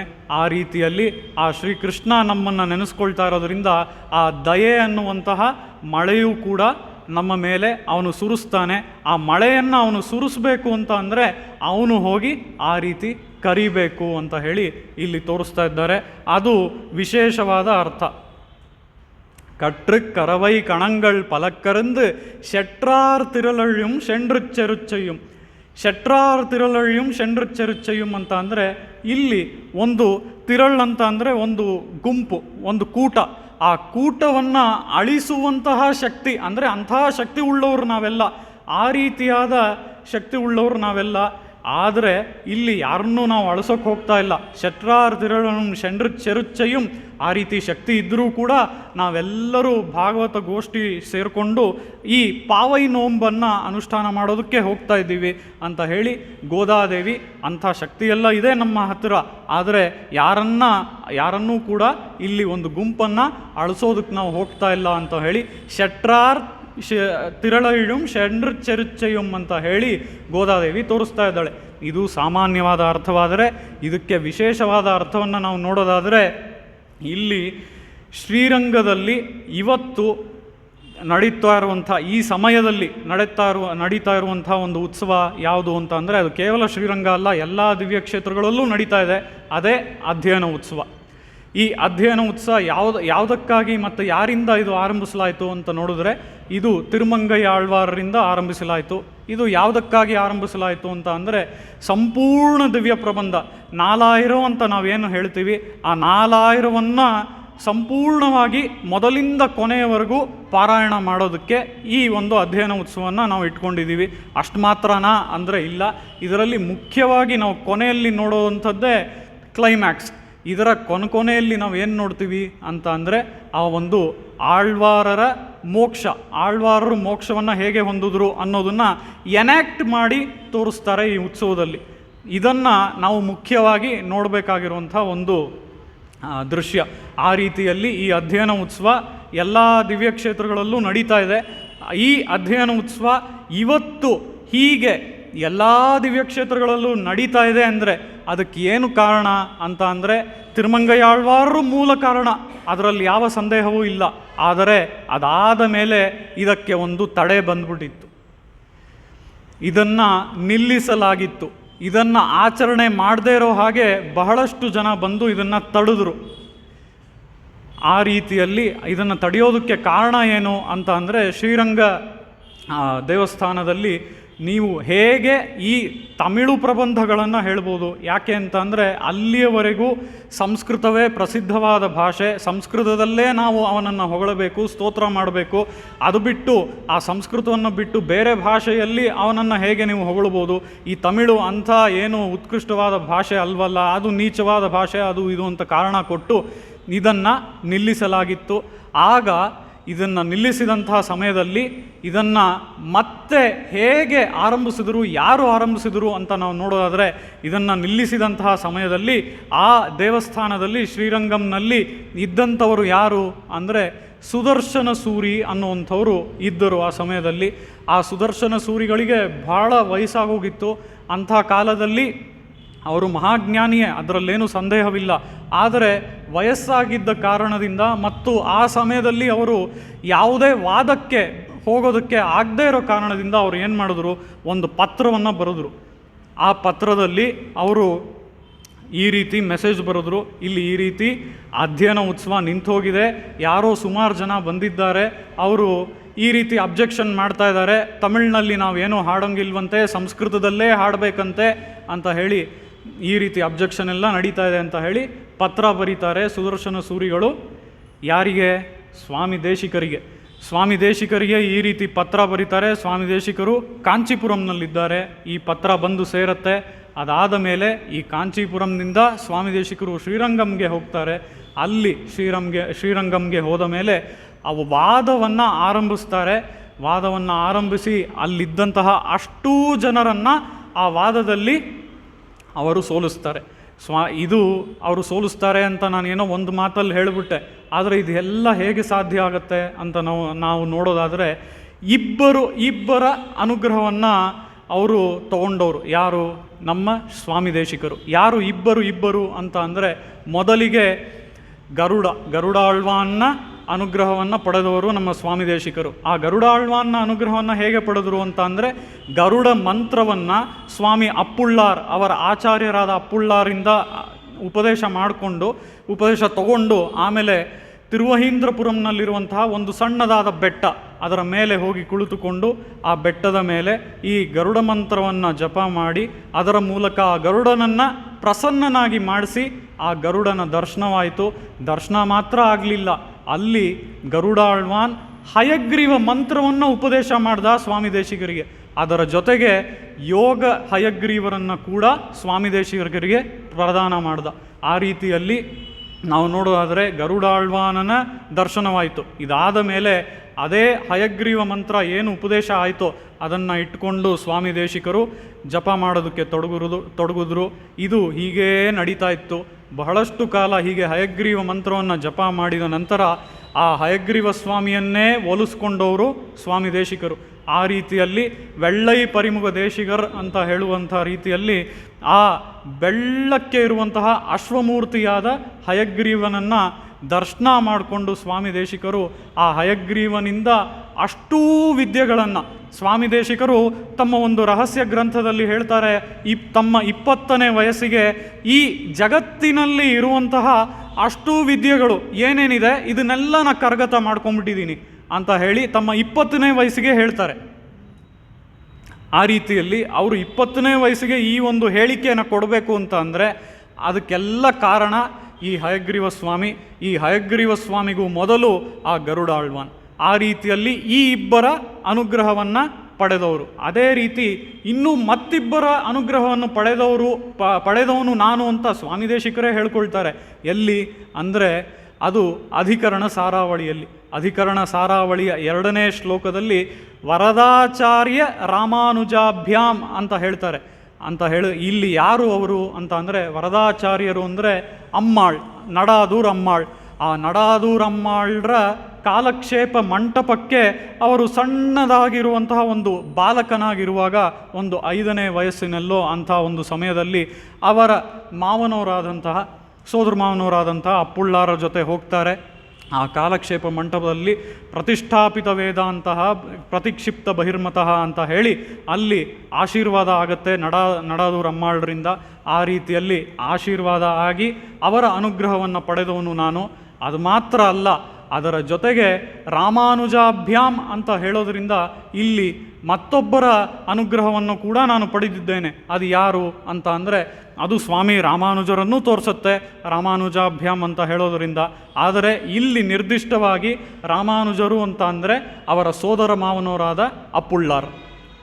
ಈ ಅಪ್ಪುಳ್ಳಾರ ಒಂದು ಅನುಗ್ರಹವನ್ನು ಕೂಡ ನಾನು ಪಡೆದಿದ್ದೇನೆ ಅಂತ ಹೇಳಿ ಈ ರೀತಿಯಾಗಿ ಅಮ್ಮಾಳ್ ಹಾಗೂ ಅಪ್ಪುಳ್ಳಾರ್, ಗರುಡಾಳ್ವಾನ್ ಹಾಗೂ ಹಯಗ್ರೀವರ್, ಈ ರೀತಿಯಾಗಿ ಇಬ್ಬಿಬ್ಬರ ಅನುಗ್ರಹವನ್ನು ನಾನು ಪಡೆದವನು ಅಂತ ಹೇಳಿ ಸ್ವಾಮಿ ದೇಶಿಕರು ಹೇಳ್ಕೊಳ್ತಾರೆ. ಆ ರೀತಿಯಲ್ಲಿ ಇದು ಯಾವುದೇ ಒಂದು ಗರ್ವದ ಸಂಗತಿ ಅಲ್ಲ. ಈಗ ನಮಗೂ ಮತ್ತು ದೊಡ್ಡವರಿಗೂ ಇರುವಂತಹ ಒಂದು ಕನೆಕ್ಷನ್ನ ನಾವು ತೋರಿಸ್ಕೊಂಡ್ರೆ ಅದು ನಮಗೆ ಒಂದು ಪ್ರೌಡ್ ಮೂಮೆಂಟ್ ಆಗಿರಬೇಕೇ ಹೊತ್ತು ಇದು ಒಂದು ಗರ್ವದ ಸಂಗತಿ ಅಂತ ನೋಡಬೇಕಾಗಿರೋ ಅವಶ್ಯಕತೆ ಇಲ್ಲ. ಆ ರೀತಿಯಲ್ಲಿ ಇಲ್ಲಿ ಸ್ವಾಮಿ ದೇಶಿಕರು ತಮಗೂ ತಮ್ಮ ಆಚಾರ್ಯರಿಗೂ ಹಾಗೂ ಆ ಭಗವಂತನಿಗೂ ಇರುವಂತಹ ಸಂಬಂಧವನ್ನು ತೋರಿಸ್ತಾ ಇದ್ದಾರೆ. ಕುಟ್ರಮೊಂಡ್ರಿಲ್ಲಾದ ಕೋವಲರ್ ತಮ್ಮ ಪೊರ್ಕೊಡಿಯೇ ಅಂತ ನಾವು ನೋಡೋದಾದರೆ ಇಲ್ಲಿ ಈ ಆಯರ್ಪಾಡಿಯಲ್ಲಿ ಬಾಳುತ್ತಿರುವಂತಹ ಈ ಗೋಪಿಕೆಯರು ಇವರೆಂಥವರು ಅಂತ ಅಂದರೆ ಕುಟ್ರಮೊಂಡ್ರಿಲ್ಲಾದ ಕೋವಲರ್ ಅಂತ ಅಂದರೆ ಯಾವುದೇ ರೀತಿಯಾದ ಬ್ಲೆಮಿಷಸ್, ದೋಷಗಳು ಒಂದೂ ಕೂಡ ಇಲ್ಲ. ಅಂದರೆ ನಾವು ಇವತ್ತು ಇಂಗ್ಲೀಷ್ನಲ್ಲಿ ಒಂದು ಪದ ಹೇಳ್ತೀವಿ, ಸ್ಪಾಟ್ಲೆಸ್ ಅಂತ ಹೇಳಿ. ಸ್ಪಾಟ್ಲೆಸ್ ಅಂತ ಅಂದರೆ ಯಾವುದೇ ರೀತಿಯಾದ ಒಂದು ಸಣ್ಣ ಕಪ್ಪು ಚುಕ್ಕೆಯೂ ಕೂಡ ಇಲ್ಲ. ಆ ರೀತಿಯಾಗಿ ಇರುವಂತಹ ಕೋವಲರ್, ಗೋಪಿಯರು. ಕುಟ್ರಮೊಂಡ್ರಿಲ್ಲಾದ ಕೋವಲರ್ ತಮ್ಮ ಪೊರ್ಕೊಡಿಯೇ. ಇಲ್ಲಿ ಕುಟ್ರಮೊಂಡ್ರಿಲ್ಲಾದ ಕೋವಲರ್ ಅನ್ನುವಂಥದ್ದು ಯಾವುದನ್ನು ತೋರಿಸುತ್ತೆ ಅಂತ ನಾವು ನೋಡೋದಾದರೆ ಅದು ನಮ್ಮ ಆಚಾರ್ಯರ ಒಂದು ಸಂತತಿಯನ್ನು ತೋರಿಸುತ್ತೆ. ನಮ್ಮ ಆಚಾರ್ಯರ ಸಂತತಿ ಹೇಗಿದೆ ಅಂತ ನಾವು ನೋಡಿದ್ರೆ, ನಮ್ಮ ಆಚಾರ್ಯರ ಸಂತತಿ ಅದು ಇದೇ ರೀತಿ ಸ್ಪಾಟ್ಲೆಸ್ ಆಗಿದೆ. ಇದನ್ನು ಸ್ವಾಮಿ ದೇಶಿಕರು ತಮ್ಮ ರಹಸ್ಯತ್ರಯ ಸಾರದ ಮೊದಲನೇ ಅಧಿಕಾರದಲ್ಲಿ ತೋರಿಸ್ತಾರೆ. ಆ ಭಗವತ್ತಃ ಪ್ರಥಿತಾಂ ಅನಘಾಂ, ಇದೇ ಪದ ತೋರಿಸುವಂಥದ್ದು ಸ್ಪಾಟ್ಲೆಸ್ ಅಂತ ಹೇಳಿ. ಆ ಭಗವತ್ತಃ ಪ್ರಥಿತಾಂ ಅನಘಾಂ ಆಚಾರ್ಯ ಸಂತತಿಂ ವಂದೇ ಮನಸಿ ಮಮ ಯತ್ ಪ್ರಸಾದಾತ್ ವಸತಿ ರಹಸ್ಯತ್ರಯಸ್ಯ ಸಾರೋಯಂ ಅಂತ ಹೇಳಿ ಈ ಶ್ಲೋಕದ ಮೂಲಕ ಆ ಭಗವತ್ತಃ, ಆ ಭಗವಂತನಿಂದ ಹಿಡಿದು ಆ ಭಗವತ್ತಃ ಪ್ರಥಿತಾಂ ಅನಘಾಂ, ಎಂಥ ಆಚಾರ್ಯ ಸಂತತಿ ಅಂತ ಅಂದರೆ ಈ ರೀತಿಯಾಗಿ ಪ್ರಥಿತಾಂ ಅನಘಾಂ ಆಚಾರ್ಯ ಸಂತತಿಂ ವಂದೇ, ಇಂಥ ಆಚಾರ್ಯ ಸಂತತಿಯನ್ನು ನಾನು ಈ ಗುರುಪರಂಪರಾ ಸಾರ ಅನ್ನುವಂತಹ ಅಧಿಕಾರದಲ್ಲಿ ನಮಿಸಿ ನಂತರ ಈ ರಹಸ್ಯತ್ರಯ ಸಾರವನ್ನು ಆರಂಭಿಸ್ತೇನೆ ಅಂತ ಹೇಳಿ ಈ ಶ್ಲೋಕದ ಮೂಲಕ ಇಲ್ಲಿ ಸ್ವಾಮಿ ದೇಶಿಕರು ತೋರಿಸ್ತಾ ಇದ್ದಾರೆ. ಆ ರೀತಿಯಲ್ಲಿ ಅನಘಾಂ ಆಚಾರ್ಯ ಸಂತತಿ, ಯಾವುದೇ ರೀತಿಯಾದ ಪಾಪಗಳು ಇಲ್ಲದಂತಹ, ದೋಷಗಳು ಇಲ್ಲದಂತಹ ಬ್ಲೆಮಿಶ್ಲೆಸ್ ಗುರುಪರಂಪರೆ, ಅಂಥ ಗುರುಪರಂಪರೆಯನ್ನು ನಾನು ನಮಿಸುತ್ತೇನೆ ಅಂತ ಹೇಳಿ ಇಲ್ಲಿ ಸ್ವಾಮಿ ದೇಶಿಕರು ತೋರಿಸ್ತಾ ಇದ್ದಾರೆ. ಅದರ ಜೊತೆಗೆ ನಾವು ಮತ್ತೊಂದು ಶ್ಲೋಕವನ್ನು ನೋಡೋದಾದರೆ, ಇದೇನೋ ಬ್ಲೆಮಿಶ್ಲೆಸ್ ಹೌದು, ಅದು ಯಾವುದು? ಗುರುಪರಂಪರೆ. ಆದರೆ ನಮ್ಮನ್ನು ನಾವು ಬ್ಲೆಮಿಶ್ಲೆಸ್ ಅಂತ ಅಂದ್ಕೊಳ್ತೀವಿ, ಆದರೆ ನಿಜವಾಗ್ಲೂ ನಾವು ಬ್ಲೆಮಿಶ್ಲೆಸ್ಸಾ ಅಲ್ಲವಾ ಅನ್ನೋದನ್ನು ಆಳವಂದಾರರು ತೋರಿಸ್ತಾರೆ ತಮ್ಮ ಸ್ತೋತ್ರ ರತ್ನದಲ್ಲಿ. ಅಮರ್ಯಾದ ಕ್ಷುದ್ರ ಚಲಮತಿ ಅಸೂಯಾ ಪ್ರಸವಭೂ ಕೃತಘ್ನ ದುರ್ಮಾನಿ ಸ್ಮರಪರವಶಃ ವಂಚನಪರಃ ನೃಶಂಸಃ ಪಾಪಿಷ್ಟಃ ಕಥಮಹಮಿತೋ ದುಃಖಜಲದೇಹೇ ಅಪರಾಧುತ್ತೀರ್ಣಸ್ತವ ಪರಿಚರೇಯಂ ಚರಣಯೋಹೋ ಅಂತ ಹೇಳಿ ಈ ಶ್ಲೋಕದ ಮೂಲಕ ಆಳವಂದಾರರು ತೋರಿಸ್ತಾ ಇದ್ದಾರೆ. ನಾವು ನಮ್ಮನ್ನು ನಾವು ಹೇಗಿದ್ದೇವೆ ಅಂತ ಭಾವಿಸ್ಬೇಕು ಅನ್ನೋದನ್ನು ಈ ಶ್ಲೋಕದ ಮೂಲಕ ತೋರಿಸ್ತಾ ಇದ್ದಾರೆ. ಅಮರ್ಯಾದ ಅಂತ ಅಂದರೆ ನಿಯಮಗಳನ್ನು ಯಾವಾಗಲೂ ಮೀರೋರೇ ನಾವು, ನಿಯಮಗಳನ್ನು ಪಾಲಿಸೋರಲ್ಲ. ಆ ರೀತಿಯಲ್ಲಿ ನಾವು ಇಲ್ಲಿ ನಮಗೆ ಶಾಸ್ತ್ರದಲ್ಲಿ ಹೇಳಿರೋಂಥ ನಿಯಮಗಳನ್ನು ಬಿಟ್ಬಿಡೋಣ. ಮೊದಲಿಗೆ ರೋಡ್ ರೂಲ್ಸ್, ರಸ್ತೆ ನಿಯಮಗಳು, ಅಲ್ಲಿಂದ ಹಿಡಿದು ನಾವು ಡೈಲಿ ಮಾಡಬೇಕಾಗಿರುವಂಥ ಒಂದು ಕೆಲಸಗಳು, ಆ ಶಾಸ್ತ್ರದ ವಿಹಿತ ಕೆಲಸಗಳವರೆಗೂ ಎಲ್ಲದರಲ್ಲೂ ನಾವು ಅದನ್ನು ಉಲ್ಲಂಘನೆ ಮಾಡೋರೆ ಅಂತ ಹೇಳಿ ಯಾರು ಹೇಳ್ತಾ ಇದ್ದಾರೆ? ಆಳವಂದಾರೇ ಹೇಳ್ತಾ ಇದ್ದಾರೆ. ಆ ರೀತಿಯಲ್ಲಿ ನಾವು ನೋಡೋದಾದರೆ ನಿಯಮಗಳನ್ನು ಉಲ್ಲಂಘನೆ ಮಾಡೋರೇ ನಾವು. ಅದಲ್ಲದೆ ಕ್ಷುದ್ರ, ನಾನು ಅತ್ಯಂತ ನೀಚನು ಅಂತ ಹೇಳಿ ಆಳವಂದಾರರು ಹೇಳ್ತಾ ಇದ್ದಾರೆ. ಅದರೊಂದಿಗೆ ಚಲಮತಿ, ನನ್ನ ಬುದ್ಧಿ ಯಾವಾಗಲೂ ಚಂಚಲವಾಗಿರುತ್ತೆ, ಆ ರೀತಿ ಇರೋನು ನಾನು. ಅದಲ್ಲದೆ ಅಸೂಯೆ ಅನ್ನುವಂತಹ ಒಂದು ಅತ್ಯಂತ ಕೆಟ್ಟ ಗುಣ, ಇದನ್ನೆಲ್ಲ ಬೆಳೆಸ್ಕೊಂಡಿರುವಂಥ ಒಂದು ಭೂಮಿ ನಾನು ಅಂತ ಹೇಳಿ ಆಳವಂದಾರರು ತಮ್ಮನ್ನು ತಾವು ಈ ರೀತಿಯಾಗಿ ಹೇಳ್ಕೊಳ್ತಾ ಇದ್ದಾರೆ. ಇಲ್ಲಿ ಇದನ್ನು ಹೇಳೋದಕ್ಕೆ ಕಾರಣ ಏನು ಅಂತ ಅಂದರೆ, ಅನಘಾಂ ಸಂತತಿಂ ವಂದೇ ಅಲ್ವಾ, ಅನಘಾಂ ಆಚಾರ್ಯ ಸಂತತಿಂ ವಂದೇ, ಆ ಅನಘವಾಗಿರುವಂತಹ ಸ್ಪಾಟ್ಲೆಸ್ ಆಗಿರುವಂತಹ ಆಚಾರ್ಯ ಸಂತತಿಯನ್ನು ನಾವು ಹೋಗಿ ಹಿಡ್ಕೊಂಡ್ರೆ ನಾವು ಈ ರೀತಿ ದೋಷ ಸಹಿತವಾಗಿರುವಂಥವರು ದೋಷರಹಿತವಾಗಿ ಆಗ್ತೀವಿ ಅಂತ ಹೇಳಿ ಇಲ್ಲಿ ಸ್ವಾಮಿ ದೇಶಿಕರು ತೋರಿಸ್ತಾ ಇದ್ದಾರೆ. ಆ ರೀತಿಯಲ್ಲಿ ಇದೆಲ್ಲವೂ ಸಹ ಈ ಆಳವಂದಾರರು ತೋರಿಸಿದ್ದಾಗಲಿ, ಅದಕ್ಕೆ ಮುಂಚೆ ಆ ಗುರುಪರಂಪರಾ ಸಾರದಿಂದ ನಾವು ಅನಘಾಂ ಆಚಾರ್ಯ ಸಂತತಿ ವಂದೇ ಅಂತ ನೋಡಿದ್ದಾಗಲಿ, ಇವೆಲ್ಲವೂ ಸಹ ಈ ಕುಟ್ರಮೊಂಡ್ರಿಲ್ಲದ ಕೋವಲರ್ ತಮ್ಮ ಪೊರ್ಕೊಡಿಯೆ ಅಂತ ಹೇಳಿ, ಇದಕ್ಕೆ ಇಲ್ಲಿ ಕುಟ್ರಮೊಂಡ್ರಿಲ್ಲದ ಕೋವಲರ್ ಅಂದರೆ ಯಾವುದೇ ದೋಷಗಳನ್ನು ಇಲ್ಲದಂತಹ ಗೋಪಗೋಪಿಯರು. ಆ ಗೋಪಗೋಪಿಯರು ವಿಶೇಷಾರ್ಥದಲ್ಲಿ ಇಲ್ಲಿ ಆಚಾರ್ಯರನ್ನಾಗಿ ನಾವು ಅವರನ್ನು ಭಾವಿಸ್ಬೋದು. ಆ ರೀತಿಯಲ್ಲಿ ಕುಟ್ರಮೊಂಡ್ರಿಲ್ಲದ ಕೋವಲರ್ ತಮ್ಮ ಪೊರ್ಕೊಡಿಯೇ ಅಂತ ಇಲ್ಲಿ ಹೇಳಿದ್ರೆ, ಮತ್ತೊಂದು ವಿಶೇಷವಾದ ಅರ್ಥವನ್ನು ನಾವು ನೋಡೋದಾದರೆ, ಕುಟ್ರಮೊಂಡ್ರಿಲ್ಲದ ಕೋವಲರ್ ಅಂತ ಹೇಳಿದ್ರೆ ಇಲ್ಲಿ ಒಂದು ಕಡೆ ಆಚಾರ್ಯ ಪರಂಪರೆ ಅನಘವಾದದ್ದು, ಸ್ಪಾಟ್ಲೆಸ್ ಅಂತ ನೋಡ್ಬಿಟ್ವಿ. ಅದರ ಜೊತೆಗೆ ಆಳವಂದಾರರು ನಾವು ಅವನನ್ನು ಸ್ತೋತ್ರ ಮಾಡಬೇಕಾದ್ರೆ, ಪ್ರಾರ್ಥನೆ ಮಾಡಬೇಕಾದ್ರೆ ನಮ್ಮನ್ನು ನಾವು ಹೇಗೆ ಭಾವಿಸ್ಬೇಕು ಅನ್ನೋದನ್ನು ತೋರಿಸಿದ್ರು. ಈಗ ಮುಂದೆ ಇಲ್ಲಿ ಆಳವಂದಾರರು ಏನನ್ನು ತೋರಿಸ್ತಾ ಇದ್ದಾರೆ, ಆಳವಂದಾರರು ಅಲ್ಲ, ಕ್ಷಮಿಸಬೇಕು, ಗೀತೆಯಲ್ಲಿ ಶ್ರೀಕೃಷ್ಣ ತೋರಿಸ್ತಾ ಇರೋದು. ಗೀತೆಯಲ್ಲಿ ಶ್ರೀಕೃಷ್ಣ ಏನು ಹೇಳ್ತಾನೆ ಅಂತ ಅಂದರೆ, ಅಪಿಚೇತ್ಸು ದುರಾಚಾರ ಭಜತೆ ಮಾಂ ಅನನ್ಯ ಭಾಗ್ ಸಾಧುರೇವ ಸಮಂತವ್ಯ ಸಮ್ಯಕ್ ವ್ಯವಸಿತೋ ಹಿ ಸಹ ಅಂತ ಹೇಳಿ ಇಲ್ಲಿ ಗೀತೆಯಲ್ಲಿ ಶ್ರೀಕೃಷ್ಣ ತೋರಿಸ್ತಾ ಇದ್ದಾನೆ. ಇದರ ಪ್ರಕಾರ ಸ್ವಾಮಿ ದೇಶಿಕರ ಒಂದು ಸಣ್ಣ ಕಥೆ ನೋಡೋಣ. ಸ್ವಾಮಿ ದೇಶಿಕರು ಒಂದು ಸಣ್ಣ ಕಥೆಯನ್ನು ತಮ್ಮ ರಹಸ್ಯ ಗ್ರಂಥದಲ್ಲಿ ತೋರಿಸ್ತಾರೆ. ಅದೇನು ಅಂತ ಅಂದರೆ, ಬಹಳಷ್ಟು ರಾಕ್ಷಸರು ಒಮ್ಮೆ ಯಾವುದೋ ಒಬ್ಬ ಧರ್ಮಿಷ್ಠ ರಾಜನನ್ನು ಏಮಾರಿಸೋದಕ್ಕೋಸ್ಕರ ಏನು ಮಾಡ್ತಾರಂತೆ ಅಂತ ಅಂದರೆ, ಈಗ ನಾನು ಹಾಕ್ಕೊಂಡಿದ್ದೀನಲ್ಲ ಇಂಥ ವೇಷ, ಪಂಚೆ, ಕಚ್ಚೆ ಪಂಚೆ, ಅದಕ್ಕೆ ಮೇಲೆ ಉತ್ತರಿಯ, 12 ತಿರುಮಣ್, ಈ ರೀತಿಯಾದ ಒಂದು ವೇಷವನ್ನು ಧರಿಸ್ಕೊಂಡು ರಾಕ್ಷಸರು ಸ್ನಾನ ಎಲ್ಲ ಮಾಡಿಕೊಂಡು ಅದಾದ ಮೇಲೆ ಆ ನದಿಯಿಂದ ಹೊರಡ್ತಾ ಇದ್ದಾರೆ. ಅಂಥ ಸಮಯದಲ್ಲಿ ಅದು ರಾಕ್ಷಸರು ಅಂತ ಗೊತ್ತಾಗಲಿಲ್ಲ ಯಾರಿಗೂ, ಯಾಕಂದರೆ ಅವ್ರು ಈ ವೇಷದಲ್ಲಿದ್ದರು. ಆದರೆ ಅಲ್ಲಿ ಯಾರೋ ಋಷಿಗಳು ಬರ್ತಾರೆ. ಆ ಋಷಿಗಳ ಜೊತೆ ಒಬ್ಬ ಪ್ರಜೆಯೂ ಕೂಡ ಬರ್ತಾನೆ. ಆ ಪ್ರಜೆ ಇವ್ರನ್ನೆಲ್ಲ ನೋಡಿ ಅವನು ಹಾಗೆ ಕೈ ಮುಗಿತಾ ಇರ್ತಾನೆ.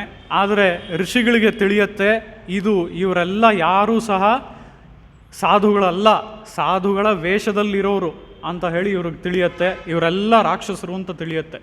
ಆಗ ಇಲ್ಲಿ ಆ ಶಿಷ್ಯರು ಕೇಳ್ತಾರೆ, ಆ ಮಹರ್ಷಿಗಳ ಶಿಷ್ಯರು ಮಹರ್ಷಿಗಳನ್ನ ಕೇಳ್ತಾರೆ, ಆ ಪ್ರಜೆ ಹೀಗೆ ಅವರನ್ನು ನಮಸ್ಕಾರ ಮಾಡ್ತಾ ಇದ್ದಾನೆ, ನಿಮಗೆ ತಿಳಿತು ಅವರು ರಾಕ್ಷಸರು ಅಂತ ಹೇಳಿ, ಆದರೂ ಸಹ ಅವರಿಗೆ ಏನೂ ಹೇಳಲಿಲ್ವಲ್ಲ, ನೀವು ಮಾಡೋದು ಸರಿನಾ ಅಂತ ಹೇಳಿ ಆ ಶಿಷ್ಯ ಋಷಿಗಳನ್ನ ಕೇಳಿದಾಗ ಋಷಿಗಳು ಉತ್ತರ ಕೊಡ್ತಾರೆ, ಆ ಪ್ರಜೆಗೆ ನಾನು ಯಾಕೆ ಏನು ಹೇಳಲಿಲ್ಲ ಅಂತ ಅಂದರೆ, ನಾವು ಒಬ್ಬ ರಾಕ್ಷಸ ಆಗಿದ್ದರೂ ಸರಿ, ಅವನು ಗುಣದಲ್ಲಿ ಕೆಟ್ಟವನಾಗಿದ್ದರೂ ಸರಿ, ಅವನು ಈ ರೀತಿಯಾದ ಒಂದು ವೇಷವನ್ನು ಧರಿಸ್ಕೊಂಡು ಬಂದ ಅಂತ ಅಂದರೆ, ಕಚ್ಚೆ ಪಂಚೆ, ಉತ್ತರಿಯ, ಈ ರೀತಿಯ ಮತ್ತು ತಿರುಮಣ್, ಈ ರೀತಿಯಾದ ಒಂದು ವೇಷವನ್ನು ಅವನು ಧರಿಸ್ಕೊಂಡು ಬಂದ ಅಂತ ಅಂದರೆ ಅವನೂ ಸಹ ನಮಗೆ ಪೂಜನೀಯವೇ ಅಂತ ಹೇಳಿ ಸ್ವಾಮಿ ದೇಶಿಕರು ಈ ಕಥೆಯ ಮೂಲಕ ತೋರಿಸ್ತಾ ಇದ್ದಾರೆ.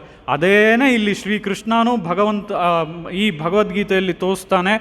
ಅಪಿಚೇತ್ಸು ದುರಾಚಾರ, ಅವನು ಎಂಥದೇ ದುರಾಚಾರವನ್ನು ಮಾಡಿರಲಿ ಅವನನ್ನು ಸಾಧುರೇವ ಸಮಂತವ್ಯ, ಅವನನ್ನು ಸಾಧು ಅಂತಾನೇ ಭಾವಿಸಬೇಕು ಅಂತ ಹೇಳಿ ಶ್ರೀಕೃಷ್ಣ ತೋರಿಸ್ತಾ ಇದ್ದಾನೆ. ಭಜತೆ ಮಾಂ ಅನನ್ಯ ಭಾಕ್, ಇದರಲ್ಲಿ ಮತ್ತೊಂದು ಮುಖ್ಯವಾದ ಅಂಶವಿದೆ. ಭಜತೆ ಮಾಂ ಅನನ್ಯ ಭಾಕ್ ಅನ್ನುವಂಥದ್ದು, ನನ್ನನ್ನೇ ಯಾವಾಗಲೂ ಭಜಿಸ್ತಾ ಇರ್ತಾನೆ, ಅಲ್ಲಿ ಶರಣಾಗತಿಯನ್ನು ಮಾಡಿದ್ದಾನೆ, ಅಂಥವನು ಎಂಥದ್ದೇ ದುರಾಚಾರವನ್ನು ಮಾಡಿರಲಿ. ಅಂದರೆ ಸ್ವಾಮಿ ದೇಶರು ತಮ್ಮ ಗ್ರಂಥದಲ್ಲಿ ತೋರಿಸುವಂಥದ್ದು ಏನು ಅಂತ ಅಂದರೆ, ಒಬ್ಬ ಪ್ರಜೆ ಎಂಥದ್ದೇ ದುರಾಚಾರ ಅಂದರೆ ಏನು ಅಂದರೆ, ಅವನು ಶರಣಾಗತಿಯನ್ನು ಮಾಡೋದಕ್ಕೂ ಮೊದಲು ಅವನು ತನ್ನ ತಾಯಿಯನ್ನೇ ಕೊಂದಿದ್ರೂ ಸಹ, ಅಂತಹ ಕೆಟ್ಟ ಕ್ರೂರನಾದರೂ ಸಹ ಅವನು ಒಂದು ಬಾರಿ ಶರಣಾಗತಿ ಮಾಡಿದ ಮೇಲೆ ಅವನನ್ನು ಸಾಧುರೇವ ಸಮಂತವ್ಯ, ಸಾಧು ಅಂತಾನೇ ಭಾವಿಸಬೇಕು ಅಂತ ಹೇಳಿ ಇಲ್ಲಿ ಶ್ರೀಕೃಷ್ಣ ತೋರಿಸ್ತಾ ಇದ್ದಾನೆ. ಆ ರೀತಿಯಲ್ಲಿ ಕುಟ್ರಮೊಂಡ್ರಿಲ್ಲದ ಕೋವಲರ್, ಆ ಗೋಪಿಯರನ್ನು ನಾವು ಇದೇ ರೀತಿಯಲ್ಲಿ ದೋಷರಹಿತವಾಗಿಯೇ ನೋಡ್ತೀವಿ. ಆ ಶ್ರೀಕೃಷ್ಣ ಯಾವ ರೀತಿಯಲ್ಲಿ ಹೇಳಿದ್ನೋ ಆ ರೀತಿಯಲ್ಲಿ ನಾವು ನೋಡ್ತೀವಿ ಅಂತ ಹೇಳಿ ಇಲ್ಲಿ ಗೋದಾದೇವಿ ತೋರಿಸ್ತಾ ಇದ್ದಾಳೆ. ಕುಟ್ರಮೊಂಡ್ರಿಲ್ಲದ ಕೋವಲರ್ ತಮ್ ಪೊರ್ಕೊಡಿಯೇ ಅಂತ ಅಂದರೆ, ಇಲ್ಲಿ ಪೊರ್ಕೊಡಿ ಅಂತ ಅಂದರೆ ಚಿನ್ನದ ಲತೆಯಂತೆ ಇದ್ದಾಳೆ ಯಾರು, ಈ ಸಖಿ. ಅಂದರೆ ಅಂಥ ಸೌಂದರ್ಯವನ್ನು ಉಳ್ಳವಳು ಈ ಸಖಿ.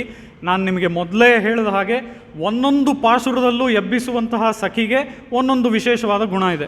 ಅದರಲ್ಲಿ ಈ ಸಖಿಗೆ ಇರುವಂತಹ ವಿಶೇಷವಾದ ಗುಣ ಇದೇನೆ, ಅವಳ ಸೌಂದರ್ಯವೇ ಅವಳಿಗೆ ವಿಶೇಷವಾದ ಗುಣ. ತಮ್ ಪೊರ್ಕೊಡಿಯೇ ಅಂತ ಅಂದರೆ ಚಿನ್ನದಂತಹ ಲತೆ. ಈ ಒಂದು ಲತೆ ತಾನಾಗೇ ಬಾಳತ್ತಾ ಅಂತ ನೋಡಿದ್ರೆ ಇಲ್ಲ, ಅದಕ್ಕೊಂದು ಸಪೋರ್ಟ್ ಸಿಸ್ಟಮ್ ಬೇಕಲ್ವಾ. ಅದು ಯಾವುದೋ ಒಂದು ಗಿಡವನ್ನು ಅಂಟ್ಕೊಂಡೆ ಆ ಗಿಡದ ಜೊತೆನೇ ಬೆಳೆಯುತ್ತೆ ಲತೆ ಅನ್ನುವಂಥದ್ದು. ಆ ರೀತಿಯಲ್ಲಿ ಕ್ರೀಪರ್ ಯಾವಾಗಲೂ ಒಂದು ಗಿಡದ ಜೊತೆ ಬೆಳೆಯುತ್ತೆ. ಇಲ್ಲಿ ಇವಳನ್ನು ಲತೆ ಅಂತ ಹೇಳ್ತಾ ಇದ್ದಾಳೆ. ಯಾರು ಹೇಳ್ತಾ ಇರೋದು? ಗೋದಾದೇವಿ. ಇವಳು ಯಾರು? ಶ್ರೀ ವಿಷ್ಣು ಚಿತ್ತ ಕುಲನಂದನ ಕಲ್ಪವಲ್ಲಿ. ಇವಳು ಸಹ ಕಲ್ಪವಲ್ಲಿ, ಇವಳೂ ಕೂಡ ಒಂದು ಲತೆ. ಇವಳು ಯಾವ ಲತೆ ಅಂತ ನೋಡೋದಾದರೆ ಶ್ರೀ ವಿಷ್ಣು ಚಿತ್ತ ಕುಲನಂದನ, ಆ ವಿಷ್ಣು ಚಿತ್ತರು ಅನ್ನುವಂತಹ ಪೆರಿಯಾಳ್ವಾರರ ಕುಲದಲ್ಲಿ ಜನಿಸಿದಂತಹ ಕಲ್ಪವಲ್ಲಿ, ಲತೆ. ಇದು ಸಾಮಾನ್ಯವಾದ ಅರ್ಥವಾದರೆ ವಿಷ್ಣು ಚಿತ್ತರ ಕುಲ ಅನ್ನೋದಕ್ಕೆ ವಿಶೇಷವಾದ ಅರ್ಥವನ್ನು ನಾವು ನೋಡೋದಾದರೆ ವಿಷ್ಣು ಚಿತ್ತ ಅನ್ನುವಂಥದ್ದು ಕೇವಲ ಪೆರಿಯಾಳ್ವಾರನ್ನ ತೋರಿಸೋದಿಲ್ಲ. ಯಾಕೆ ಅಂತ ಅಂದರೆ ವಿಷ್ಣು ಚಿತ್ತ ಅನ್ನುವಂಥದ್ದು 2 ಅರ್ಥಗಳನ್ನು ನಮಗೆ ಕೊಡುತ್ತೆ. ಅದು ಏನು ಅಂತ ಅಂದರೆ, ಯಾರೊಬ್ಬರು ತನ್ನ ಮನಸ್ಸಿನಲ್ಲಿ ವಿಷ್ಣುವನ್ನು ಇಟ್ಟುಕೊಂಡಿದ್ದಾನೋ ಅವನು ವಿಷ್ಣು ಚಿತ್ತ, ಅದು ಒಂದರ್ಥ. 2ನೇ ಅರ್ಥ, ಯಾವ ವಿಷ್ಣುವು ತನ್ನ ಮನಸ್ಸಿನಲ್ಲಿ ಯಾವಾಗಲೂ ಒಬ್ಬರನ್ನ ಇಟ್ಕೊಂಡಿದ್ದಾನೋ ಅವರು ವಿಷ್ಣು ಚಿತ್ತ. ಆ ರೀತಿಯಲ್ಲಿ ಈ ವಿಷ್ಣು ಚಿತ್ತ ಅನ್ನುವಂಥದ್ದು ನಮ್ಮ ಅಷ್ಟೂ ಜನ ಆಳ್ವಾರರಿಗೆ ಅನ್ವಯ. ಶ್ರೀ ವಿಷ್ಣು ಚಿತ್ತ ಕುಲನಂದನ ಕಲ್ಪವಲ್ಲೀಂ ಅಂತ ಅಂದರೆ ಅಷ್ಟೂ ಜನ ಆಳ್ವಾರರ ಕುಲದಲ್ಲಿ ಜನಿಸಿದಂತಹ ಅವತಾರ ತಗೊಂಡಂತಹ ನಮ್ಮ ಈ ಗೋದಾದೇವಿ ಕಲ್ಪವಲ್ಲಿ ಅಂತ ಅಂದರೆ ಈ ಲತೆಯ ಹಾಗೆ, ಕ್ರೀಪರ್ನ ಹಾಗೆ ಇದ್ದಾಳೆ ಅಂತ ಹೇಳಿ ತೋರಿಸ್ತಾ ಇದ್ದಾರೆ. ಅದರ ಜೊತೆಗೆ ಆ ಕ್ರೀಪರ್ ಯಾವುದೇ ಸಪೋರ್ಟ್ ಇಲ್ಲದೆ ಇರಲ್ಲ ಅಂತ ಹೇಳಿದೆ ಅಲ್ವಾ. ಈ ಕ್ರೀಪರ್ಗೆ, ಈ ಲತೆಗೆ ಸಪೋರ್ಟ್ ಯಾವುದು ಅಂತ ನೋಡಿದ್ರೆ ಶ್ರೀರಂಗರಾಜ ಹರಿಚಂದನ ಯೋಗ ದೃಶ್ಯಾಂ. ರಂಗರಾಜ ಅನ್ನುವಂತಹ ಒಂದು ಚಂದನ ವೃಕ್ಷ, ಈ ಚಂದನ ವೃಕ್ಷಕ್ಕೆ ಈ ಲತೆ ಸುತ್ತಕೊಂಡಿದೆಯಂತೆ. ಆ ರೀತಿಯಲ್ಲಿ ಆ ರಂಗನಾಥ ಸ್ವಾಮಿಗೆ ಲತೆಯಾಗಿ ಇರುವವಳು ನಮ್ಮ ಗೋದಾದೇವಿ. ಶ್ರೀರಂಗರಾಜ ಹರಿಚಂದನ ಯೋಗ ದೃಶ್ಯಾಮ್ ಅಂತ ಹೇಳಿ ಆ ಪೊರ್ಕೊಡಿಯೇ ಅನ್ನೋದಕ್ಕೆ ಇಲ್ಲಿ ಮತ್ತೊಂದು ಮುಖ್ಯವಾದ ಅರ್ಥವನ್ನು ನಾವು ನೋಡೋದಾದರೆ, ಈ ಪಾಶುರದಲ್ಲಿ ಆ ಸಖಿ ಇಂಥ ಸೌಂದರ್ಯವನ್ನು ಉಳ್ಳವಳು ಹೌದು, ಅದರ ಜೊತೆಗೆ ಸಮೂಹ ಶೋಭೆಯನ್ನು ಉಳ್ಳವಳು. ಸಮೂಹ ಶೋಭೆ ಅಂತ ಅಂದರೆ ಏನು ಅಂದರೆ, ಅವಳೊಬ್ಬಳನ್ನು ನೋಡಿದ್ರೆ ಸಾಕು ಎಲ್ಲರೂ ಕೂಡ ಹಾಗೇ ಬೆರಗಾಗ್ತಾರೆ. ಅಂದರೆ ಅವಳೊಬ್ಬಳು ಇಡೀ ಸಮೂಹಕ್ಕೆ ಒಂದು ಶೋಭಪ್ರಾಯಳಾಗಿದ್ದಾಳೆ, ಅದು ಒಂದು. 2ನೇದು ಇಲ್ಲಿ ನಾವು ನೋಡೋದಾದರೆ, ಅವಳು ಸಮೂಹವಾಗಿ ಅಂದರೆ ಅವಳ ಕಣ್ಣು, ಅವಳ ಮೂಗು, ಬಾಯಿ ಇದು ಒಂದೊಂದೇ ಚೆನ್ನಾಗಿಲ್ಲ, ಅವಳು ಸಂಪೂರ್ಣವಾಗಿ ಸುಂದರವಾಗಿದ್ದಾಳೆ ಅಂತ ಹೇಳಿ ಇದು ಸಮೂಹ ಶೋಭೆಯನ್ನು ತೋರಿಸುತ್ತೆ ಅಂತ ಹೇಳಿ ನಮ್ಮ ಆಚಾರ್ಯರು ತೋರಿಸ್ತಾ ಇದ್ದಾರೆ. ಅದರ ಪ್ರಕಾರ ಈ ಸಮೂಹ ಶೋಭೆಯೊಂದಿಗೆ ಸುಂದರವಾಗಿ ಇದ್ದಂಥವರು ಯಾರ್ಯಾರು ಅಂತ ನೋಡೋದಾದರೆ, ಈ ರೀತಿಯಾಗಿದ್ದಂಥವರು ಬಹಳಷ್ಟು ಜನ ಇದ್ದರು. ಅದರಲ್ಲಿ ಮೊದಲಿಗೆ ನಾವು ನೋಡೋದಾದರೆ ಆ ಶ್ರೀಮನ್ನಾರಾಯಣನಿಗೆ ಆಮೇಲೆ ಹೋಗೋಣ, ಅವನ ಸೌಂದರ್ಯ ಇದ್ದೇ ಇದೆ ಹೊಗಳೋದು. ಆದರೆ ಅದಕ್ಕೆ ಮುಂಚೆ ಮನುಷ್ಯರಾಗಿ ಜನ್ಮ ತಗೊಂಡವರು ಸಹ ಸೌಂದರ್ಯದಲ್ಲಿ ಹೀಗೆ ಎತ್ತಿದ ಕೈ ಆಗಿದ್ರು ಅಂತ ಹೇಳಿ ತೋರಿಸ್ತಾ ಇದ್ದಾರೆ. ಅದು ಯಾರು ಅಂತ ಅಂದರೆ, ಮಹಾಭಾರತದಲ್ಲಿ ನಾವು ನೋಡೋದಾದರೆ ಪಾಂಚಾಲ್ಯಾ ಪದ್ಮಪತ್ರಾಕ್ಷ್ಯಾ ಸ್ನಾಯಂತ್ವಾ ಜಘನಂ ಗಗನಂ ಯಾ ಪ್ರಿಯ ದೃಷ್ಟವತ್ಯಸ್ಥಾ ಪುಂಭಾವಂ ಮನಸಾಯಯುಹು ಅಂತ ಹೇಳಿ ಆ ಪಾಂಚಾಲಿಯನ್ನು ಎಲ್ಲರೂ ಮದುವೆಗೆ ಮುಂಚೆ ಆ ಸೇವಕಿಯರೆಲ್ಲ ಸ್ನಾನ ಮಾಡಿಸಿದ್ರಂತೆ. ಆ ಸಮಯದಲ್ಲಿ ಅಲ್ಲಿದ್ದಂತಹ ಸೇವಕಿಯರೆಲ್ಲ ಮನಸ್ಸಲ್ಲಿ ಅಂದ್ಕೊಂಡ್ರಂತೆ, ಈ ಪಾಂಚಾಲಿ ನೋಡು ಮೇಲಿಂದ ಕೆಳಗಿನವರೆಗೂ ಎಷ್ಟು ಸುಂದರವಾಗಿದ್ದಾಳೆ, ಆ ಪಾಂಚಾಲಿ ಮದುವೆ ಮಾಡ್ಕೊಳ್ಳೋರಿಗೆ ಅದೃಷ್ಟನೋ ಅದೃಷ್ಟ ಅಂತ ಅಂದ್ಕೊಂಡ್ರಂತೆ. ಯಾರು? ಅವಳಿಗೆ ಸ್ನಾನ ಮಾಡಿಸ್ಬೇಕಾದಂತಹ ಸಖಿಯರು ಈ ರೀತಿ ಅಂದ್ಕೊಂಡ್ರಂತೆ. ಅದರ ಜೊತೆಗೆ ಆ ಸಖಿಯರಿಗೆ ಮತ್ತೊಂದು ಯೋಚನೆಯೂ ಸಹ ಬಂತಂತೆ, ಆ ಸೌಂದರ್ಯವನ್ನು ಅನುಭವಿಸೋದಕ್ಕೆ ನಾವು ಗಂಡಸರಾಗಿ ಹುಟ್ಟಲಿಲ್ವಲ್ಲ ಅಂತ ಹೇಳಿ ಅನ್ನಿಸ್ತಂತೆ. ಈ ಪಾಂಚಾಲಿಗೆ ಈ ರೀತಿ ಅಂದರೆ ಆ ಶ್ರೀಮನ್ನಾರಾಯಣನಿಗೆ ನಾವು ಕೇಳಬೇಕಾ? ಆ ರೀತಿಯಲ್ಲಿ ಆ ಶ್ರೀಮನ್ನಾರಾಯಣ ರಾಮನಾಗಿ ಬಂದಂತಹ ಸಮಯದಲ್ಲಿ ಚಂದ್ರಕಾಂತ ನನಂ ರಾಮಂ ಅತೀವ ಪ್ರಿಯದರ್ಶನಂ ರೂಪದ ಔದಾರ್ಯ ಗುಣೈ ಪುಂಸಾಂ ದೃಷ್ಟಿ ಚಿತ್ತಾಪಹಾರಿಣಂ. ದೃಷ್ಟಿ ಚಿತ್ ತಾಪಹಾರಿಣಂ ಅಂತ ಹೇಳಿ ಇಲ್ಲಿ ದೃಷ್ಟಿಯನ್ನು, ನಮ್ಮ ಮನಸ್ಸನ್ನು, ತಾಪಗಳನ್ನು ಕಳೆಯುವಂತಹ ಸೌಂದರ್ಯವನ್ನು ಉಳ್ಳವನು. ಅದು ಮಾತ್ರ ಅಲ್ಲ, ಇವನು ಸೂರ್ಯಕುಲದಲ್ಲಿ ಬಂದಿದ್ರೂ ಸಹ ಇವನು ನಮ್ಮನ್ನು ಸುಡುವಂಥವನಲ್ಲ. ಚಂದ್ರಕಾಂತ ನನನ್ ರಾಮಂ, ಅವನ ಮುಖ ನಮಗೆ ಅಮೃತವಾದಂತಹ ಒಂದು ಕಿರಣಗಳು. ಈಗ ಈ ಚಂದ್ರನ ಕಿರಣಗಳಿಂದಲೇ ನಾವು ಎಷ್ಟೋ ವೈಜ್ಞಾನಿಕವಾಗೂ ಕೂಡ ನೋಡ್ತೀವಿ, ಚಂದ್ರನ ಕಿರಣಗಳಿಂದಲೇ ನಮ್ಮ ತರಕಾರಿಗಳೆಲ್ಲ ಚೆನ್ನಾಗಿ ಬೆಳೆಯುತ್ತೆ, ಚಂದ್ರನ ಕಿರಣ ತರಕಾರಿಗಳ ಮೇಲೆ ಬೀಳಬೇಕು ಅಂತ ಎಲ್ಲ ನಾವು ನೋಡ್ತೀವಿ ಅಲ್ವಾ. ಆ ರೀತಿಯಲ್ಲಿ ಚಂದ್ರನ ಕಿರಣ ಆ ಅಮೃತದಂತಹ ಕಿರಣಗಳು. ಆ ಕಿರಣಗಳು ಬಿದ್ದಾಗಲೇ ನಾವು ಅತೀವ ಪ್ರಿಯದರ್ಶನಂ ಅಂಥ ಚಂದ್ರನ ಕಿರಣಗಳು ನಮ್ಮ ಮೇಲೆ ಬಿದ್ದಾಗ, ಅಥವಾ ಆ ಚಂದ್ರನನ್ನು ನಾವು ನೋಡಬೇಕಾದ್ರೆ ಎಷ್ಟು ಸುಂದರವಾಗಿದ್ದಾನೆ ಚಂದ್ರ ಅಂತ ಒಂದು ಪೂರ್ಣ ಚಂದ್ರವನ್ನು ನೋಡಿದಾಗ ನಮ್ಗೆ ಅನಿಸುತ್ತೋ, ಆ ರೀತಿಯಲ್ಲಿ ಅತೀವ ಪ್ರಿಯದರ್ಶನಂ, ಅತ್ಯಂತ ಪ್ರಿಯವಾಗಿ ನಮಗೆ ಪ್ರಿಯವಾಗುವಂತಹ ರೀತಿಯಲ್ಲಿ ಅವನ ಮುಖ, ಅವನು ನಮಗೆ ದರ್ಶನ ಕೊಡ್ತಾ ಇದ್ದಾನೆ ಅಂತ ಹೇಳಿ ವಾಲ್ಮೀಕಿಗಳು ಇಲ್ಲಿ ರಾಮಾಯಣದಲ್ಲಿ ಆ ಶ್ರೀರಾಮನ ಒಂದು ಸೌಂದರ್ಯವನ್ನು ವರ್ಣಿಸ್ತಾ ಇದ್ದಾರೆ. ಅದರ ಜೊತೆಗೆ ಇಲ್ಲಿ ಹೇಗೆ ನಾವು ಗಂಡಸರಾಗಿದ್ದರೆ ಚೆನ್ನಾಗಿತ್ತು ಅಂತ ಸಖಿಯರು ಅಂದ್ಕೊಂಡ್ರಲ್ಲ, ಅದೇ ರೀತಿಯಲ್ಲಿ ಈ ಗೋದಾಸ್ತುತಿಯಲ್ಲಿ ನಾವು ನೋಡೋದಾದರೆ ಇಲ್ಲೂ ಸಹ ಇದೇ ರೀತಿ ಸ್ವಾಮಿ ದೇಶಿಕರು ಹೇಳ್ತಾರೆ. ಅದೇನು ಅಂತ ಅಂದರೆ, ಭೋಕ್ತುಂ ತವ ಪ್ರಿಯತಮಂ ಭವತೀವ ಗೋದೆ ಭಕ್ತಿಂ ನಿಜಾಂ ಪ್ರಣಯ ಭಾವನೆಯ ಗೃಣಂತಹ ಉಚ್ಚಾವಚೈರ್ವಿರಹ ಸಂಗಮ ಜೈರುದಂತೈ ಶೃಂಗಾರಯಂತಿ ಹೃದಯಂ ಗುರವಸ್ತ್ವದೀಯಾ ಅಂತ ಹೇಳಿ ಈ ಶ್ಲೋಕದ ಮೂಲಕ ಸ್ವಾಮಿ ದೇಶಿಕರು ತೋರಿಸ್ತಾ ಇದ್ದಾರೆ. ಇಲ್ಲಿ ಯಾರಿಗೆ ಏನು ಹೇಳ್ತಾ ಇದ್ದಾರೆ ಸ್ವಾಮಿ ದೇಶಿಕರು ಅಂದರೆ, ಈಗ ನಾವು ಅಷ್ಟೂ ಜನ ಆಳ್ವಾರರನ್ನು ನೋಡ್ಬೋದು ಅಲ್ವಾ. ಇದನ್ನು ನಾನು ಮೊದಲನೆಯ ಉಪನ್ಯಾಸದಲ್ಲಿ ಹೇಳಿದ್ದೆ. ಏನು ಅಂದರೆ, ಈ 12 ಜನ ಆಳ್ವಾರರ ಪೈಕಿ ಗೋದಾದೇವಿ ಒಬ್ಬಳೇ ಹೆಣ್ಣು ಮಗಳು. ಅದಕ್ಕೆ ನಾವು ಇಲ್ಲೂ ಕೂಡ ಗಂಡಸರದೇ ಮೇಲ್ಕೈ, ಯಾವಾಗಲೂ ಗಂಡಸರೇ ಡಾಮಿನೇಟ್ ಮಾಡ್ತಾರೆ ಅಂತ ಹೇಳೋದಕ್ಕಾಗಲ್ಲ. ಅದು ಯಾಕೆ ಅಂತ ಅಂದರೆ, ಇಲ್ಲಿ ಅದನ್ನೇ ಇಲ್ಲಿ ನಮ್ಮ ಸ್ವಾಮಿ ದೇಶಿಕರು ತೋರಿಸ್ತಾ ಇದ್ದಾರೆ. ಭೋಕ್ತುಂ ತವ ಪ್ರಿಯತಮಂ ಭವತೀವ ಗೋದೆ, ಓ ಗೋದೆ, ನಿನಗಿದ್ದಂತಹ ಒಂದು ಪ್ಲಸ್ ಪಾಯಿಂಟ್, ಅಡ್ವಾಂಟೇಜ್ ಬೇರೆ ಯಾರಿಗೂ ಇರಲಿಲ್ಲ. ಬೇರೆ ಯಾರಿಗೂ ಅಂದರೆ ಯಾರಿಗೆ?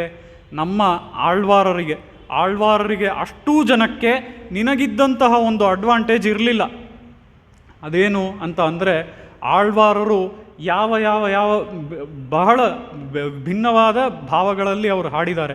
ಯಾವ್ಯಾವ ಭಾವಗಳು ಅಂತ ನೋಡಿದ್ರೆ, ಆಳ್ವಾರರು ತಾಯಿಯಂತೆ ಅಂದರೆ ಸಖಿಯ ತಾಯಿಯಂತೆ, ಸಖಿಯಂತೆ, ಈ ರೀತಿಯಾಗಿ ಅನೇಕ ಭಾವಗಳಲ್ಲಿ ಅವರು ಶ್ರೀಮನ್ನಾರಾಯಣನ ಹಾಡಿದ್ದಾರೆ.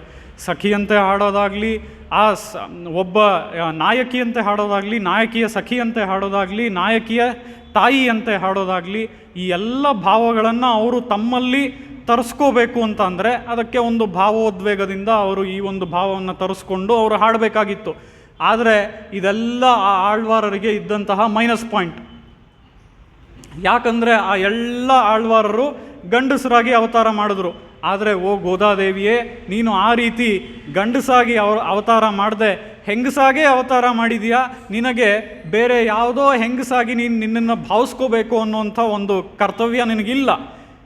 ಆ ರೀತಿಯಲ್ಲಿ ನಿನಗೆ ಪ್ಲಸ್ ಪಾಯಿಂಟ್ ಮೊದಲೇ ಇದೆ ಅಂತ ಹೇಳಿ ಇಲ್ಲಿ ಆ ಗೋದಾದೇವಿಯನ್ನು ಸ್ವಾಮಿ ದೇಶಿಕರು ಹಾಡಿ ತೋರಿಸ್ತಾ ಇದ್ದಾರೆ. ಅದರ ಜೊತೆಗೆ ಆ ಶ್ರೀರಾಮನ ಒಂದು ಸೌಂದರ್ಯದ ವರ್ಣನೆಯನ್ನು ನಾವು ನೋಡೋದಾದರೆ ವಾಲ್ಮೀಕಿಗಳು ಹೇಗೆ ಮಾಡಿದ್ರು ಅಂತ ನೋಡಿದ್ವಿ.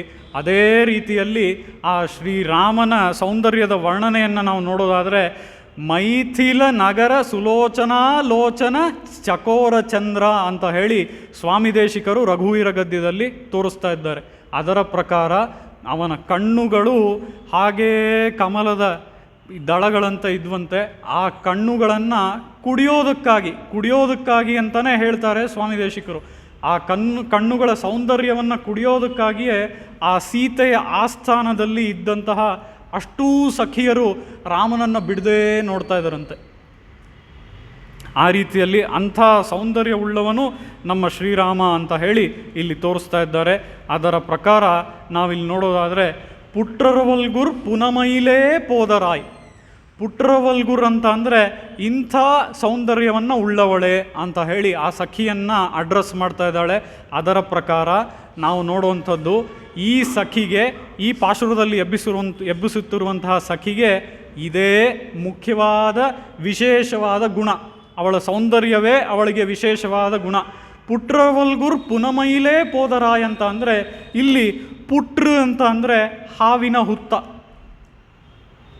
ಇದು ಹಾವಿನ ಹುತ್ತಕ್ಕೂ ಸೌಂದರ್ಯಕ್ಕೂ ಏನು ಸಂಬಂಧ ಅಂತ ಅಂದರೆ, ಹಾವಿನ ಹುತ್ತದಲ್ಲಿ ನಾವು ಕೈ ಹಾಕಿದ್ರೆ ಏನಾಗುತ್ತೆ ಎಲ್ರಿಗೂ ಗೊತ್ತು. ನಾವು ಹಾವಿನ ಹುತ್ತದಲ್ಲಿ ಕೈ ಹಾಕಿದ್ರೆ ಏನಾಗುತ್ತೆ ಅನ್ನೋದು ಗೊತ್ತು. ಆದರೆ ಇವಳ ಸೌಂದರ್ಯ ಹೇಗಿದೆಯಂತೆ ಅಂತ ಅಂದರೆ, ಇವಳ ಸೌಂದರ್ಯವನ್ನು ಯಾರಾದರೂ ಹೋಗಿ ನಾವು ನಮಗೆ ಬೇಕು ಅಂತ ಅವರ ಬಳಿ ಹೋದರೆ ಅದು ಹಾವಿನ ಹುತ್ತದಲ್ಲಿ ಕೈ ಹಾಕ್ದಂಗಂತೆ.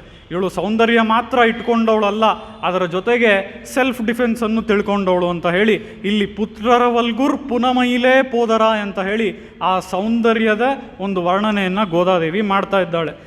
ಅದರ ಜೊತೆಗೆ ನಾವಿಲ್ಲಿ ನೋಡೋದಾದರೆ ಆ ರೀತಿ ಸೌಂದರ್ಯ ಮಾತ್ರ ಇರೋಳು ಅಲ್ಲ ಇವಳು, ಪುನಮೈಲೇ ಪೋದರಾಯ್. ಪುನಮೈಲೆ ಅಂತ ಅಂದರೆ ಇವಳು ನವಿಲಂತೆ ನಾಟ್ಯ ಮಾಡ್ತಾಳಂತೆ. ನವಿಲಂತೆ ನಾಟ್ಯ ಮಾಡ್ತಾಳೆ. ಯಾವಾಗ ನಾಟ್ಯ ಮಾಡ್ತಾಳೆ? ನವಿಲು ಯಾವಾಗ ನಾಟ್ಯ ಮಾಡುತ್ತೆ? ಕಪ್ಪು ಮೋಡಗಳನ್ನು ನೋಡಿದಾಗ ಇನ್ನೇನು ಮಳೆ ಬರುತ್ತೆ ಅನ್ನುವಂತಹ ಸ್ಥಿತಿಯಲ್ಲಿ ನವಿಲು ನಾಟ್ಯ ಮಾಡುತ್ತೆ. ಅದೇ ರೀತಿಯಲ್ಲಿ ಆ ಕಪ್ಪು ಮೋಡದಂತೆ ಇರುವಂತಹ ಆ ಶ್ರೀಮನ್ನಾರಾಯಣನನ್ನು ನೋಡಿದ್ರೆ ಇವಳು ತಿರುನಾಮಗಳನ್ನು ಹೇಳಿಕೊಂಡು ನಾಮ ಸಂಕೀರ್ತನೆಯನ್ನು ಮಾಡಿಕೊಂಡು ಈ ಸಖಿ ನಾಟ್ಯ ಮಾಡ್ತಾಳಂತೆ. ಆ ರೀತಿಯಲ್ಲಿ ನಾವಿಲ್ಲಿ ನೋಡೋದಾದರೆ ಈ ಸಖಿ ನಾಟ್ಯ ಮಾಡ್ತಾಳೆ. ಯಾವಾಗ ನಾಟ್ಯ ಮಾಡ್ತಾಳೆ ಅಂದರೆ ಈ ತಿರುನಾಮಗಳನ್ನೆಲ್ಲ ಹೇಳಿಕೊಂಡು ಶ್ರೀಕೃಷ್ಣನಲ್ಲಿ ಆಸಕ್ತಿಯಿಂದ ಶ್ರದ್ಧೆಯಿಂದ ನಾಟ್ಯ ಮಾಡುವಂಥವಳು ನೀನು ಮಲಗಿದೆಯಲ್ಲ, ನಮ್ಮ ಜೊತೆ ಬರಬಾರ್ದಾ ಅಂತ ಹೇಳಿ ಇಲ್ಲಿ ಗೋದಾದೇವಿ ಆ ಸಖಿಯನ್ನು ಎಬ್ಬಿಸ್ತಾ ಇದ್ದಾಳೆ. ಆ ರೀತಿಯಲ್ಲಿ ಪುಟ್ರವಲ್ಗುರ್ ಪುನಮೈಲೇ ಪೋದರಾಯ್ ಶುಟ್ರತ್ತು ತೋಳಿಮಾರ್ ಎಲ್ಲಾரும் வந்து ನೀನೇನು ಕೇಳಬೇಡ, ಎಲ್ಲರೂ ನಾವು ಬಂದಿದ್ದೀವಾ ಇಲ್ವಾ ಅಂತ ಹೇಳಿ. ಈಗ ನಾವು ಹಿಂದಿನ ಪಾಶುರಗಳಲ್ಲಿ ನೋಡಿದ ಹಾಗೆ ಊಮೆಯೋ ಅಂಡ್ರಿ ಚವಿಡೋ ಅನ್ನೋ ರೀತಿಯಲ್ಲಿ ಆ ಸಖಿ ಅಲ್ಲಿ ಚೂರೂ ಕೂಡ ರೆಸ್ಪಾಂಡೇ ಮಾಡ್ತಾ ಇರಲಿಲ್ಲ. ಅವಳು ಚೂರು ಅಲ್ಲಾಡ್ತಾನೂ ಇರಲಿಲ್ಲ, ಇವರು ಮಾತಾಡ್ತಾ ಇದ್ದಿದ್ದಕ್ಕೆ ಉತ್ತರನೂ ಕೊಡ್ತಾ ಇರಲಿಲ್ಲ. ಹೀಗಿದ್ದಂತಹ ಸಖಿ ಅಲ್ಲ ಇವಳು ರೆಸ್ಪಾಂಡ್ ಮಾಡ್ತಾ ಇದ್ದಾಳೆ. ಇವಳು ನೀವೆಲ್ಲರೂ ಬಂದಿದ್ದೀರಾ ಅಂತ ಕೇಳ್ತಾ ಇದ್ದಾಳೆ.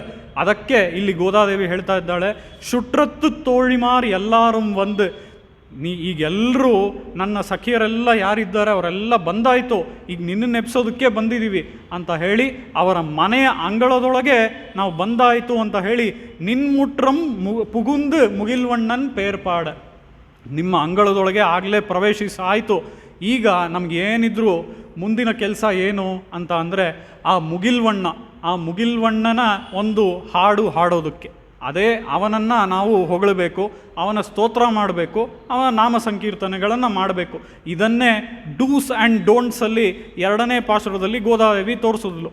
ಪಾರ್ಕಡಲುಲ್ ಪಯ್ಯ ತುಯಿಂಡ್ರ ಪರಮನಡಿಪಾಡಿ, ಇದು ಡೂಸ್ ಮಾಡಬೇಕಾಗಿರೋ ಕೆಲಸಗಳು. ಮಾಡದೇ ಇರೋವಂಥದ್ರಲ್ಲಿ ಬಹಳಷ್ಟು ಹೇಳಿದ್ದಾಳೆ. ತೀಕುರುಳೈ ಶಂಡ್ರೋದೋಮ್ ಅಂತ ಹೇಳಿ ಶಯ್ಯಾದನ ಶಯ್ಯೋಮ್, ನಾವು ದೊಡ್ಡವರು ಮಾಡದೇ ಇರೋದನ್ನ ಮಾಡೋದಿಲ್ಲ, ಗಾಸಿಪ್ಸಲ್ಲಿ ಎಂಗೇಜ್ ಆಗೋದಿಲ್ಲ ಅಂತ ಹೇಳಿ ಬಹಳಷ್ಟು ಹೇಳಿದ್ದಾಳೆ. ಆದರೆ ಇಲ್ಲಿ ನಿನ್ಮುಟ್ರಂ ಪುಗುಂದು ಮುಗಿಲ್ವಣ್ಣನ್ ಪೇರ್ಪಾಡ, ಇಲ್ಲಿ ಮುಗಿಲ್ವಣ್ಣನ್ ಅಂದರೆ ಯಾರು ಅಂತ ಅಂದರೆ ಆ ಕಪ್ಪಾದ ಮೋಡ, ಮಳೆ ಸುರಿಸುವಂತಹ ಮೋಡ ಹೇಗಿರುತ್ತೆ ಅಂದರೆ ಕಪ್ಪು ಬಣ್ಣದೊಂದಿಗೆ ಇರುತ್ತೆ. ಈ ಕಪ್ಪಾದ ಮೋಡ ಮಳೆಯನ್ನು ಸುರಿಸುತ್ತೆ ಅಲ್ವಾ. ಈ ಕಪ್ಪಾದ ಮೋಡವನ್ನು ನೋಡಿದ ಕೂಡಲೇ 4ನೇ ಪಾಶುರದಲ್ಲಿ ಗೋದಾದೇವಿಗೆ ಉರುವಂಪೋಲ್ ಮೈ ಕರುತ್ತು ಅಂತ ಹಾಡಿದ್ಲಲ್ವ 4ನೇ ಪಾಶುರದಲ್ಲಿ. ಆ ಮೋಡವನ್ನು ನೋಡಿದ ಕೂಡಲೇ ಶ್ರೀರಾಮನ ನೆನಪು ಬಂತು, ಶ್ರೀಕೃಷ್ಣನ ನೆನಪು ಬಂತು.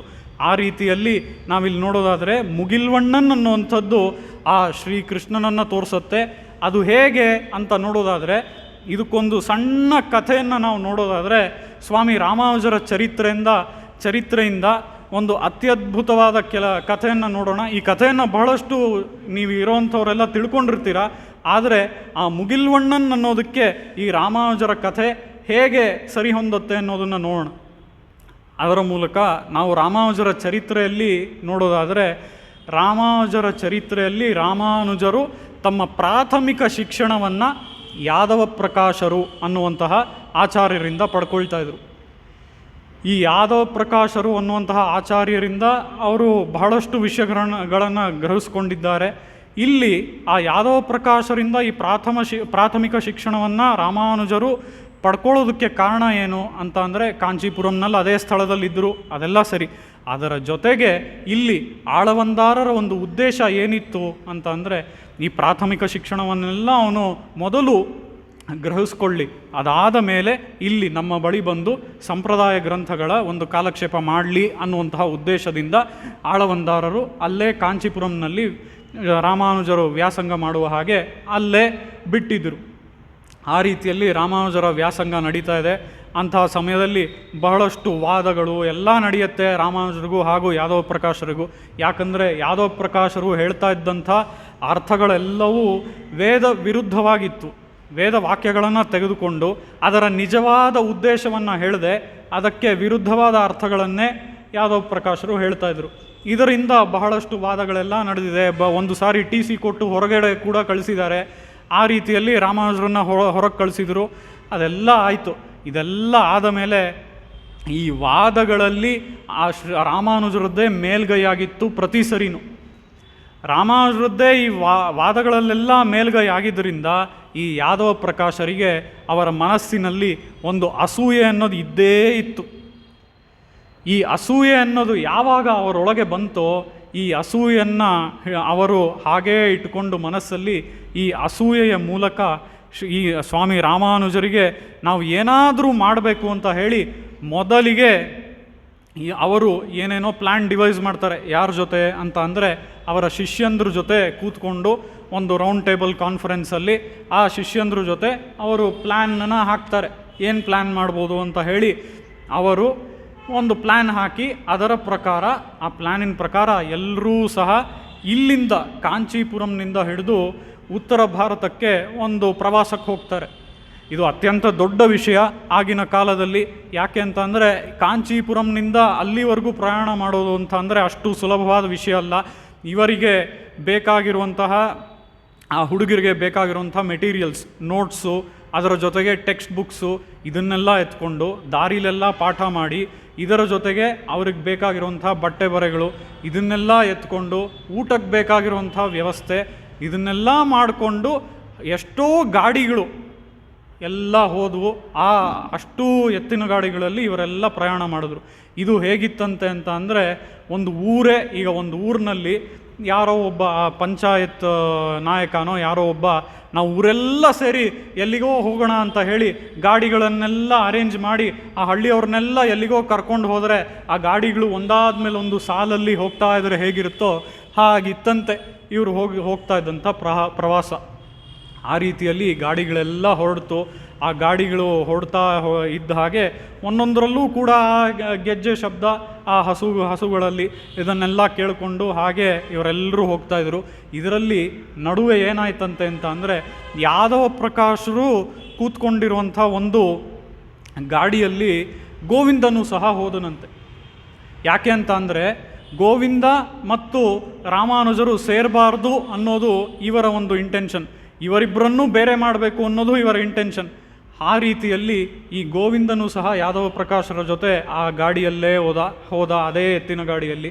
ಆ ಎತ್ತಿನ ಗಾಡಿಯಲ್ಲಿ ಹೋಗಬೇಕಾದ್ರೆ ಆ ಎತ್ತಿನ ಗಾಡಿಯವನು ಒಂದು ಕಡೆಯಲ್ಲಿ ಒಂದು ಹಳ್ಳದಲ್ಲಿ ಎಲ್ಲೋ ತುಂಬ ಜೋರಾಗಿ ಹೋಗಿದ್ದಕ್ಕೆ ಆ ಯಾದವ ಪ್ರಕಾಶರಿಗೆ ತಲೆಗೆ ಪೆಟ್ಟು ಬಿದ್ದುಬಿಡುತ್ತೆ. ಈ ರೀತಿಯಾಗಿ ಪೆಟ್ಟು ಬಿತ್ತು ಆ ಯಾದವ ಪ್ರಕಾಶರಿಗೆ. ತಕ್ಷಣ ಪಕ್ಕದಲ್ಲೇ ಗೋವಿಂದರು ಮತ್ತು ಬೇರೆ ಶಿಷ್ಯರೆಲ್ಲ ಇದ್ದರು. ಅವರೆಲ್ಲ ಅಲ್ಲೇ ಫಸ್ಟ್ ಏಡ್ ಮಾಡಿ ಅವರಿಗೆ ಏನೇನು ಬ್ಯಾಂಡೇಜ್ ಎಲ್ಲ ಬೇಕೋ ಅದನ್ನೆಲ್ಲ ಹಾಕಿದ್ರು. ಹಾಗೆ ಪ್ರಯಾಣ ಮುಂದುವರಿತು. ಹೀಗೆ ಪ್ರಯಾಣ ಎಲ್ಲ ಮುಂದುವರಿತು. ಆಮೇಲೆ ಹೋಗಿ ಅವರು ಉಳ್ಕೊಂಡಿದ್ದಂತಹ ಸ್ಥಳ ಯಾವುದು ಅಂತ ಅಂದರೆ ವಿಂಧ್ಯ ಪರ್ವತ. ಈ ವಿಂಧ್ಯ ಪರ್ವತದ ತಪ್ಪಲಿನಲ್ಲಿ ಹೋಗಿ ಅವರು ಉಳ್ಕೊಂಡ್ರು. ಆ ವಿಂಧ್ಯ ಪರ್ವತ ತಪ್ಪಲಿನಲ್ಲಿ ಉಳ್ಕೊಂಡಿದ್ದಂತಹ ಸಮಯದಲ್ಲಿ ಇಲ್ಲಿ ಎಲ್ಲ ಟೆಂಟ್ಸ್ ಕಟ್ಕೊಂಡಿದ್ದಾರೆ, ಬೇರೆ ಬೇರೆ ಟೆಂಟ್ಗಳನ್ನು. ಆ ಒಂದೊಂದು ಟೆಂಟಲ್ಲಿ ಸ್ವಲ್ಪ ಜನ ಇದ್ದಾರೆ. ಆ ಒಂದು ಟೆಂಟಲ್ಲಿ ಯಾದವ ಪ್ರಕಾಶರು ಒಂದಷ್ಟು ಶಿಷ್ಯರು ಮಾತಾಡ್ತಾ ಇದ್ದಾರೆ. ಆಗ ಅಲ್ಲಿ ಗೋವಿಂದರು ನೀರು ಕುಡಿಯೋಕ್ಕೆ ಅಂತ ಹೋಗಿದ್ದಾರೆ. ಗೋವಿಂದರು ನೀರು ಕುಡಿಯೋಕ್ಕೆ ಅಂತ ಹೋದಾಗ ಗೋವಿಂದರಿಗೆ ಅಲ್ಲಿ ಲೈಟ್ ಆನ್ ಆಗಿದೆ. ಯಾಕೆ ಅಂತಂದರೆ ಮಿಕ್ಕ ಟೆಂಟ್ಸಲ್ಲೆಲ್ಲ ಬೆಳಕಿಲ್ಲ, ಲೈಟ್ ಇಲ್ಲ. ಆದರೆ ಇದೊಂದು ಟೆಂಟಲ್ಲಿ ಲೈಟ್ ಇದೆ. ಇವರು ನೀರು ಕುಡಿಯೋಕ್ಕೆ ಹೋಗಿದ್ದಾರೆ. ನೀರು ಕುಡಿಯೋಕ್ಕೆ ಹೋದಾಗ ಇವರಿಗೆ ಯಾದವ ಪ್ರಕಾಶರು ಮಿಕ್ಕ ಶಿಷ್ಯರು ಮಾತನಾಡ್ತಾ ಇರೋವಂಥದ್ದು ಅವರ ಕಿವಿಗೆ ಬಿತ್ತು. ಅಲ್ಲಿ ಅವರು ಏನು ಮಾತಾಡ್ತಾಯಿದ್ರು ಅಂತ ಅಂದರೆ, ಗಂಗೆಗೆ ಈಗ ನಾವು ಹೋಗ್ತಾ ಇದ್ದೀವಲ್ಲ, ಈ ಪ್ರವಾಸನೇ ಏನಕ್ಕೆ ಅಂತ ಅಂದರೆ ರಾಮಾನುಜರನ್ನು ಆ ಗಂಗೆಯಲ್ಲಿ ನಾವು ತಳ್ಳಿ ಹಾಗೇ ಮುಗಿಸ್ಬಿಡ್ಬೇಕು ಅಂತ ಹೇಳಿ ಯಾದವ ಪ್ರಕಾಶರು ಹೇಳ್ತಾರೆ. ಇದನ್ನು ಹಾಗೆ ಅಲ್ಲಿರುವಂಥ ಶಿಷ್ಯರೆಲ್ಲ ಕೇಳಿಸ್ಕೊಳ್ತಾರೆ. ಅವರು ಗುರು ಹೇಳ್ತಾ ಇದ್ದಾರೆ ಅಂತ ಶಿಷ್ಯರು ಎಲ್ಲ ತಲೆ ಆಡಿಸ್ತಾರೆ. ಆ ರೀತಿಯಲ್ಲಿ ಈ ಮಾತನ್ನು ಅಲ್ಲಿ ಗೋವಿಂದ ಕೇಳಿಸ್ಕೊಳ್ತಾನೆ. ಹಾಗೇ ಮೂರ್ಛೆ ಹೋಗಿ ಅಲ್ಲೇ ಬೀಳ್ತಾನೆ ಆ ಟೆಂಟ್ ಹೊರಗೆ. ಇದು ಬಿದ್ದಂಥ ಒಂದು ಶಬ್ದ ಯಾದವ ಪ್ರಕಾಶರಿಗೆ ಕೇಳುತ್ತೆ. ಅವರು ಹೊರಗಡೆ ಬಂದು ಒಬ್ಬ ಶಿಷ್ಯನನ್ನು ನೋಡೋದಕ್ಕೆ ಹೇಳ್ತಾರೆ. ಆ ಶಿಷ್ಯ ಬಂದು ನೋಡ್ತಾನೆ, ಗೋವಿಂದ ಮೂರ್ಛೆ ಹೋಗಿದ್ದಾನೆ ಅಂತ ಹೇಳ್ತಾರೆ. ಗೋವಿಂದನನ್ನು ಎಬ್ಬಿಸಿ ನೀರನ್ನು ಚಿಮುಕಿಸಿ ಅವನನ್ನು ಎಬ್ಬಿಸ್ತಾರೆ. ಅವನ ಮೂರ್ಛೆ ಕರ್ಕೊಂಬರ್ತಾನೆ. ಆಮೇಲೆ ಇಲ್ಲಿ ಕೇಳ್ತಾರೆ ಆಚಾರ್ಯರು, ನೀನೇನಾದರೂ ಕೇಳಿಸ್ಕೊಂಡಿಯಪ್ಪ ಅಂತ ಗೋವಿಂದನ ಕೇಳ್ತಾರೆ. ಅದಕ್ಕೆ ಗೋವಿಂದ ಹೇಳ್ತಾನೆ, ಅವನು ಗಾಬರಿಯಲ್ಲಿದ್ದಾನೆ. ಗೋವಿಂದ ಹೇಳ್ತಾನೆ, ನಾನೇನು ಕೇಳಿಸ್ಕೊಳ್ಳಿಲ್ಲ ಸ್ವಾಮಿ ಅಂತ ಗಾಬರಿಯಲ್ಲೇ ಅವನು ಉತ್ತರ ಹೇಳ್ತಾನೆ. ನನಗೇನು ಗೊತ್ತಿಲ್ಲ, ನಾನು ನೀರು ಕುಡಿಯೋದಕ್ಕೆ ಬಂದಿದ್ದೆ ಅಂತ ಹೇಳ್ತಾನೆ. ಆ ರೀತಿಯಲ್ಲಿ ಅವನನ್ನು ಅಲ್ಲೇ ಮಲಗಿಸ್ಕೊಳ್ತಾರೆ ಆಚಾರ್ಯರು. ಯಾಕೆ ಅಂತ ಅಂದರೆ ಇವನಿಗೆ ವಿಷಯ ಗೊತ್ತಾಗೋಗಿದೆ, ಅದಕ್ಕೆ ಇವನು ಮೂರ್ಛೆ ಹೋಗಿದ್ದು ಅಂತ ಹೇಳಿ ಆಚಾರ್ಯರು ತಿಳ್ಕೊಂಬಿಟ್ರು. ಈ ವಿಷಯ ಏನಾದರೂ ರಾಮಾನುಜರಿಗೆ ಹೊಟ್ಟೋದ್ರೆ ನಮ್ಮ ಪ್ಲ್ಯಾನು ವರ್ಕ್ ಆಗಲ್ಲ ಅಂತ ಹೇಳಿ ಗೋವಿಂದರನ್ನು ರಾಮಾನುಜರನ್ನು ಸೇರದೇ ಇರೋ ಹಾಗೆ ಬೇರೆ ಮಾಡಿ ತಮ್ಮ ಹತ್ರನೇ ಮಲಗಿಸ್ಕೊಳ್ತಾರೆ ಗೋವಿಂದರನ್ನು. ಆ ರೀತಿಯಲ್ಲಿ ಗೋವಿಂದರನ್ನು ಅವರ ಬಳಿಯೇ ಮಲಗಿಸ್ಕೊಂಡ ನಂತರ ಯಾದವ ಪ್ರಕಾಶರು ಇಡೀ ರಾತ್ರಿಯೆಲ್ಲ ಆಗತ್ತೆ. ಆಮೇಲೆ ಬೆಳಗ್ಗಿನ ದಿನವೂ ಆರಂಭವಾಗತ್ತೆ. ಆ ದಿನವೂ ಸಹ ಅವರು ಅಲ್ಲೇ ಇರ್ತಾರೆ, ಆ ವಿಂಧ್ಯ ಪರ್ವತದ ತಪ್ಪಲಿನಲ್ಲೇ ಇರ್ತಾರೆ. ಅಂಥ ಸಮಯದಲ್ಲಿ ಯಾವಾಗಲೂ ಸಹ ಬೆಳಗ್ಗೆಯಿಂದ ರಾತ್ರಿವರೆಗೂ ಗೋವಿಂದನ ಮೇಲೆ ಹಾಗೇ ಕಣ್ಣಿಟ್ಟಿದ್ರು ಯಾದವ ಪ್ರಕಾಶರು. ಅವನನ್ನು ರಾಮಾನುಜರ ಜೊತೆ ಸೇರೋದಕ್ಕೆ ಬಿಡಲೇ ಇಲ್ಲ. ಆ ರೀತಿಯಲ್ಲಿ ಇನ್ನೇನು ಎಲ್ಲ ಮುಗೀತು, ಎಲ್ಲರೂ ಅಡುಗೆ ಎಲ್ಲ ಮಾಡಾಯಿತು, ಸಾಯಂಕಾಲ ತಿಂದಾಯಿತು, ಇನ್ನೇನು ಮಲ್ಕೊಳ್ಳೋವಂಥ ಸಮಯ. ಆ ಸಮಯದಲ್ಲಿ ಎಲ್ಲರೂ ಮಲಗಾಗಿತ್ತು. ಆ ರಾತ್ರಿಯಲ್ಲಿ ಗೋವಿಂದರು ಧೈರ್ಯ ಮಾಡಿ ಯಾರಿಗೂ ನಾನು ಕಾಣಿಸ್ಕೊಳ್ದೇ ಇರೋ ಹಾಗೆ ಹೇಗಾದರೂ ಹೋಗಿ ಸ್ವಾಮಿ ರಾಮಾನುಜರಿಗೆ ಈ ವಿಷಯವನ್ನು ಹೇಳಿಬಿಡಬೇಕು ಅಂತ ಹೋಗ್ತಾರೆ. ಮೆಲ್ಲಗೆ ನಡ್ಕೊಂಡು ಹೋಗ್ತಾರೆ.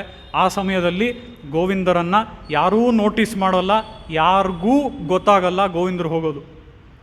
ಆ ರೀತಿಯಲ್ಲಿ ಗೋವಿಂದರು ಹೋಗಿ ಸ್ವಾಮಿ ರಾಮಾನುಜರನ್ನು ಮೀಟ್ ಮಾಡ್ತಾರೆ. ಸ್ವಾಮಿ ರಾಮಾನುಜರನ್ನು ಮೀಟ್ ಮಾಡಿದ ನಂತರ ರಾಮಾನುಜರಿಗೆ ಈ ವಿಷಯಗಳನ್ನೆಲ್ಲ ತಿಳಿಸ್ತಾರೆ. ರಾಮಾನುಜರು ಎಂಥವರು ಅಂತ ಅಂದರೆ, ರಾಮಾನುಜರು ಅತ್ಯಂತ ಗುರುಭಕ್ತಿಯನ್ನು ಹೊಂದಿರೋರು. ಆ ಗುರುಗಳು ಏನೇ ಹೇಳ್ಕೊಳ್ಳಿ, ಅವರು ವೇದಕ್ಕೆ ವಿರುದ್ಧವಾದ ಅರ್ಥವನ್ನೇ ಹೇಳಲಿ ಪರವಾಗಿಲ್ಲ, ನಮಗೂ ಅವ್ರಿಗೂ ವಾದಗಳೇ ಆಗಿದ್ದರೂ ಪರವಾಗಿಲ್ಲ, ಆದರೆ ಅತ್ಯಂತ ಗುರುಭಕ್ತಿಯನ್ನು ಹೊಂದಿರೋದ್ರಿಂದ ಗೋವಿಂದರು ಈ ಮಾತನ್ನು ಹೇಳಿದ್ರಿಂದ ರಾಮಾನುಜರು ಅದನ್ನು ನಂಬಲೇ ಇಲ್ಲ. ನಮ್ಮ ಗುರುಗಳು ಹೀಗೆ ಮಾಡೋದಕ್ಕೆ ಸಾಧ್ಯನೇ ಇಲ್ಲ ಅಂತ ಹೇಳಿ ರಾಮಾನುಜರು ವಾದ ಮಾಡ್ತಾರೆ. ನಾನು ನಮ್ಮ ಗುರುಗಳ ಮೇಲೆ ಅಂಥ ನಂಬಿಕೆಯನ್ನು ಇಟ್ಟಿದ್ದೇನೆ, ನಮ್ಮ ಗುರುಗಳು ಹೀಗೆ ಮಾಡೋದಕ್ಕೆ ಸಾಧ್ಯನೇ ಇಲ್ಲ ಅಂತ ವಾದ ಮಾಡ್ತಾರೆ. ಗೋವಿಂದರು ಹೇಳ್ತಾರೆ, ನೀವು ಹೀಗೆ ವಾದ ಮಾಡ್ತಾಯಿದ್ರೆ ಇದು ಭರತನಿಗೂ ರಾಮನಿಗೂ ನಡೆದಂತಹ ಒಂದು ವಾದ ಅಲ್ಲ, ಅಲ್ಲಿ ಆ ವಾದ ಮುಗಿಲೇ ಇಲ್ಲ. ಅದಾದಮೇಲೆ ಪಾದುಕಾದೇವಿ ಬಂದೇ ಆ ವಾದ ಮುಗೀತು. ಆದರೆ ನಮ್ಮ ವಾದ ಅಂಥದ್ದಲ್ಲ. ನಮ್ಮ ವಾದ ಆ ರೀತಿ ನಾವು ಎಳ್ಕೊಂಡು ಹೋಗೋಕ್ಕಾಗಲ್ಲ. ಯಾವುದಾದ್ರೂ ಒಂದು ಟೆಂಟಲ್ಲಿ ನಮ್ಮ ಮಾತು ಕೇಳಿ ಒಬ್ಬರು ಲೈಟ್ ಹಾಕ್ಬಿಟ್ಟು ಬಂದ್ಬಿಟ್ರೆ ನಾವು ಸಿಕ್ಕಾಕೊಂಡ್ಬಿಡ್ತೀವಿ. ಬೇಡ, ನಾವು ಇಲ್ಲಿಗೆ ವಾದ ಮಾಡೋದು ಬೇಡ. ನಾನು ಹೇಳೋ ಮಾತನ್ನು ನೀವು ಕೇಳಿ, ನನ್ನ ಮೇಲೆ ಆಣೆ, ಅಷ್ಟೇ ಅಣ್ಣ, ನೀವು ಹೊರಡಿ ಅಂತಾನೆ ಗೋವಿಂದ. ಇದನ್ನು ಕೇಳಿದ ತಕ್ಷಣವೇ ಸ್ವಾಮಿ ರಾಮಾನುಜರು ಒಂದು ಮಾತನ್ನು ಆಡದೆ ಹಾಗೆಯೇ ಆ ವಿಂಧ್ಯ ಪರ್ವತದಿಂದ ಹೊರಡ್ತಾರೆ. ಆ ವಿಂಧ್ಯ ಪರ್ವತದಿಂದ ಹೊರಡಬೇಕಾದ್ರೆ ಇದಕ್ಕೆ ಮುಂಚೆನೇ ಗೋವಿಂದ ದಾರಿಯನ್ನೆಲ್ಲ ಹೇಳಿರ್ತಾನೆ. GPS ಹಿಂಗೆ ಹೋಗಬೇಕು, ಹಂಗೆ ಹೋಗಬೇಕು, ಇಲ್ಲಿ ಹೋಗಿ ಲೆಫ್ಟು, ಇಲ್ಲಿ ಹೋಗಿ ರೈಟು ಎಲ್ಲ ಹೇಳಿರ್ತಾನೆ. ಆದರೆ ಸ್ವಾಮಿ ರಾಮಾನುಜರಿಗೆ ಈ ವಿಷಯ ತಲೆಯಲ್ಲಿದೆಯಲ್ಲ, ಇಂಥ ಗಾಬರಿಗೊಳಿಸಿರುವಂಥ ಒಂದು ವಿಷಯ ತಲೆಯಲ್ಲಿದೆಯಲ್ಲ, ನಮ್ಮ ಗುರುಗಳು ನನ್ನನ್ನು ಕೊಲ್ತಾರ ಅನ್ನೋವಂಥ ಒಂದು ವಿಷಯ ತಲೆಯಲ್ಲಿದೆಯಲ್ಲ, ಆದ್ದರಿಂದ ಈ ದಾರಿಯೆಲ್ಲ ಏನೂ ನೆನಪು ಬರ್ತಾ ಇಲ್ಲ ಅವ್ರಿಗೆ. ಯಾವ ದಿಕ್ಕಲ್ಲಿ ಹೋಗಬೇಕು ಏನೂ ಗೊತ್ತಾಗ್ತಾ ಇಲ್ಲ. ಆದರೆ ಇವರು ದಟ್ಟವಾದಂತಹ ಅರಣ್ಯ ಪ್ರದೇಶದೊಳಗೆ ಹೊರಟೋದ್ರು. ಆ ರೀತಿಯಲ್ಲಿ ದಟ್ಟವಾದಂತಹ ಅರಣ್ಯ ಪ್ರದೇಶದೊಳಗೆ ಹೋದಾದ್ಮೇಲೆ ಅವರಿಗೂ ಸಹ ಬಹಳ ಹೊತ್ತು ನಡೆದಾದ್ಮೇಲೆ ಇನ್ನೇನು ಬಹಳ ಕತ್ಲೆ ಆಗುವಂಥ ಸಮಯ. ಅಂಥ ಸಮಯದಲ್ಲೂ ಕೂಡ ಅವರು, ಅಂದರೆ ಮಧ್ಯರಾತ್ರಿಯಲ್ಲಿ ಸ್ವಾಮಿ ರಾಮಾನುಜರು ಬಿಟ್ಟಿದ್ದಾರೆ ಇಲ್ಲಿಂದ ವಿಂಧ್ಯ ಪರ್ವತದಿಂದ. ಅಲ್ಲಿ ಕಾಡು ಇಲ್ಲದೇ ಇರುವಂಥ ಪ್ರದೇಶಗಳಲ್ಲೆಲ್ಲ ಬೆಳಗ್ಗೆ ಹೊತ್ತಿನಲ್ಲಿ ಮಧ್ಯರಾತ್ರಿಯಲ್ಲಿ ಬಿಟ್ಟು ಸಂಚಾರ ಮಾಡಿದ್ದಾರೆ. ಅದಾದ ಮೇಲೆ ಮತ್ತೆ ಸಂಜೆ ಆಗಿ ರಾತ್ರಿ ಆಗುವಂಥ ಸಮಯ. ಹಾಗೆ ಸಂಜೆ ಆಗಿ ರಾತ್ರಿ ಆಗುವಂಥ ಸಮಯದಲ್ಲಿ ರಾಮಾನುಜರಿಗೆ ಏನೂ ತಿಂದಿಲ್ಲ, ಬೆಳಗ್ಗೆಯಿಂದ ಯಾರೂ ಇಲ್ಲ ಜೊತೆಯಲ್ಲಿ. ಇವರಿಗೆ GPS ಹೇಳಿದ್ದೆಲ್ಲ ಮರ್ತೋಯ್ತು, ದಾರಿಯೆಲ್ಲ ಮರ್ತೋಯ್ತು. ಇವ್ರು ಏನು ಮಾಡ್ತಾರೆ, ಇವರು ಗೊತ್ತಾಗಿ ಯಾವುದು ದಾರಿ ಅವ್ರ ಕಣ್ಣಿಗೆ ಕಾಣಿಸ್ತೋ ಆ ದಾರಿಯಲ್ಲಿ ಹೋಗ್ತಾ ಇದ್ದಾರೆ. ಆ ಪ್ರಕಾರ ಅವರು ಆ ದಾರಿಯಲ್ಲಿ ಹೋಗ್ತಾ ಇದ್ದಾರೆ. ಹಾಗೆ ಆಯಾಸವಾಗಿ ಒಂದು ಜಾಗದಲ್ಲಿ ಅವರು ಕೆಳಗೆ ಕೂತ್ಕೊಂಡ್ರು, ಮರದ ಕೆಳಗೆ. ಆ ರೀತಿಯಾಗಿ ಮರದ ಕೆಳಗೆ ಕೂತ್ಕೊಂಡಾಗ ಆಯಾಸವಾಯಿತು. ಯಾರಾದರೂ ಇದೀರಾ ಅಪ್ಪ ಅಮ್ಮ ಅಂತ ಎಲ್ಲ ಬೇಡಿದ್ರು, ಯಾರೂ ಕಿವಿಗೊಡಲಿಲ್ಲ, ಯಾರಿಗೂ ಈ ಶಬ್ದ ಬೀಳಲಿಲ್ಲ. ಯಾಕಂದರೆ ಅಂಥ ದಟ್ಟವಾದಂಥ ಕಾಡು, ಅಲ್ಲಿ ಯಾರೂ ಜನಗಳು ಓಡಾಡುವಂಥ ಒಂದು ಸ್ಥಳ ಅಲ್ಲ ಅದು. ಯಾರೂ ಇಲ್ಲ ಅಲ್ಲಿ, ಯಾರಿಗೂ ಕಿವಿಲಿ ಏನೂ ಬೀಳಲಿಲ್ಲ. ನನ್ನನ್ನು ಕಾಪಾಡಿ ಅಪ್ಪ ಅಮ್ಮ ಅಂತ ಹೇಳಿ ಬಹಳಷ್ಟು ಬಾರಿ ಅವ್ರು ಕೇಳಿಕೊಂಡ್ರು, ಯಾರೂ ಬಂದು ಕಾಪಾಡಲಿಲ್ಲ. ಅದಾದ ಮೇಲೆ ಇವರಿಗೆ ಎಷ್ಟು ಸಾಧ್ಯವೋ ಅಷ್ಟು ನಡೆಯೋದಕ್ಕೆ ಇವರು ಪ್ರಯತ್ನ ಪಡ್ತಾರೆ. ಆ ಸಮಯದಲ್ಲಿ ಅವರಿಗೆ ಕಾಣಿಸುವಂಥದ್ದು ಒಂದು ಗುಡಿಸಲು. ಆ ಗುಡಿಸಲಿನಲ್ಲಿ ಇಬ್ಬರು ಬೇಡ ಮತ್ತು ಅವನ ಹೆಂಡತಿ ಇಬ್ಬರು ಇರ್ತಾರೆ. ಆ ಹೆಂಡತಿ ಇಬ್ಬರು ಅಲ್ಲಿ ಆ ಗುಡಿಸಿನಲ್ಲಿ ಇರ್ತಾರೆ. ಅವರನ್ನು ಕಂಡ ಕೂಡಲೇ ರಾಮಾನುಜರಿಗೆ ಒಂದೇ ಸಂತೋಷ. ಯಾಕೆಂತಂದರೆ ಇಲ್ಲಿವರೆಗೂ ಯಾರನ್ನೂ ನೋಡಿಲ್ಲ, ದಾರಿಯೂ ಕೂಡ ಮರ್ತೋಗಿದೆ, ಯಾರೂ ಹೆಲ್ಪ್ ಮಾಡೋಕ್ಕೂ ಇಲ್ಲ. ಇಂಥ ಒಂದು ಸಮಯದಲ್ಲಿ ಯಾರೋ ಒಬ್ಬರು ಕಂಡ್ರಲ್ಲಪ್ಪ ಅಂತ ಸಂತೋಷದಲ್ಲಿ ಸ್ವಾಮಿ ರಾಮಾನುಜರು ಹೋಗ್ತಾರೆ. ತಮ್ಮ ಕಥೆಯನ್ನೆಲ್ಲ ಹೇಳ್ಕೊಳ್ತಾರೆ. ನಾನು ಈ ರೀತಿ ಯಾದವ ಪ್ರಕಾಶರ ಜೊತೆ ನಾನು ಬಂದಿದ್ದೆ ಅಂತ ಎಲ್ಲ ಕಥೆಗಳನ್ನು ಹೇಳಿ ಕೊನೆಗೆ ಮತ್ತೆ ನೋಡಿ ರಾಮಾನುಜರ ಮಹಿಮೆ ತೋರಿಸೋದು ಏನು ಅಂದರೆ, ಅವ್ರು ಹೇಳ್ತಾರೆ, ನಾನು ಈ ರೀತಿ ಸ್ಟೂಡೆಂಟ್ಸ್ ಜೊತೆ ಪ್ರಯಾಣಕ್ಕೆ ಬಂದಿದ್ದೆ. ಈ ಪ್ರಯಾಣದಲ್ಲಿ ಆ ಸ್ಟೂಡೆಂಟ್ಸ್ ಜೊತೆ ಇಲ್ಲದೆ, ಬೇರೆ ವಿದ್ಯಾರ್ಥಿಗಳು ಈ ಜೊತೆ ಇಲ್ಲದೆ ನಾನು ತಪ್ಪಿಸ್ಕೊಂಡು ಬೇರೆ ದಾರಿಲಿ ಬಂದ್ಬಿಟ್ಟೆ, ನನ್ನ ನೀವೇ ಕಾಪಾಡಬೇಕು ಅಂತಾರೆ. ಅಂದರೆ ಏನರ್ಥ? ಇಲ್ಲಿ ಸ್ವಾಮಿ ರಾಮಾನುಜರು ತಮ್ಮ ಗುರುಗಳಾದಂತಹ ಯಾದವ ಪ್ರಕಾಶರ ಬಳಿ ಅವರ ದೋಷವನ್ನು ಸ್ವಲ್ಪವೂ ಕೂಡ ಹೇಳಲಿಲ್ಲ. ಆ ರೀತಿಯಲ್ಲಿ ಇವರ ಬಗ್ಗೆ ಎಲ್ಲ ಹೇಳಿಕೊಂಡ್ರು.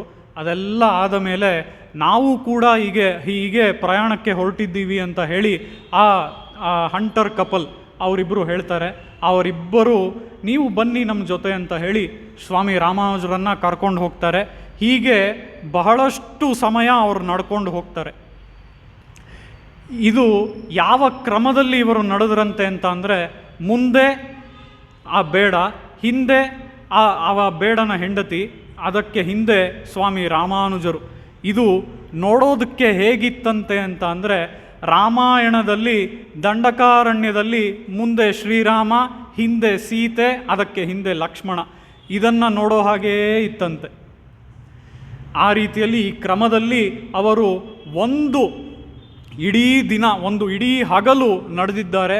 ಆ ಹಗಲಿನಲ್ಲಿ ಸ್ವಾಮಿ ರಾಮಾನುಜರು ತಮ್ಮ ಬಗ್ಗೆ ಎಲ್ಲ ಹೇಳಿಕೊಂಡ್ರು. ಅದೆಲ್ಲ ಆಯಿತು. ನೀವು ಯಾರು ಅಂತ ಕೇಳಿದ್ರು ಸ್ವಾಮಿ ರಾಮಾನುಜರು ಅವರನ್ನು. ಅವರು ಕೂಡ ತಮ್ಮ ಬಗ್ಗೆ, ನಾವು ಈ ರೀತಿ ಬೇಡರು, ನಾವು ಇಲ್ಲೇ ಇದ್ದೇವೆ, ಈ ಕಾಡಿನಲ್ಲಿದ್ದೇವೆ ಅಂತ ಎಲ್ಲ ಹೇಳಿ ಅವರ ಬಗ್ಗೆ ಎಲ್ಲ ಹೇಳಿಕೊಂಡ್ರು.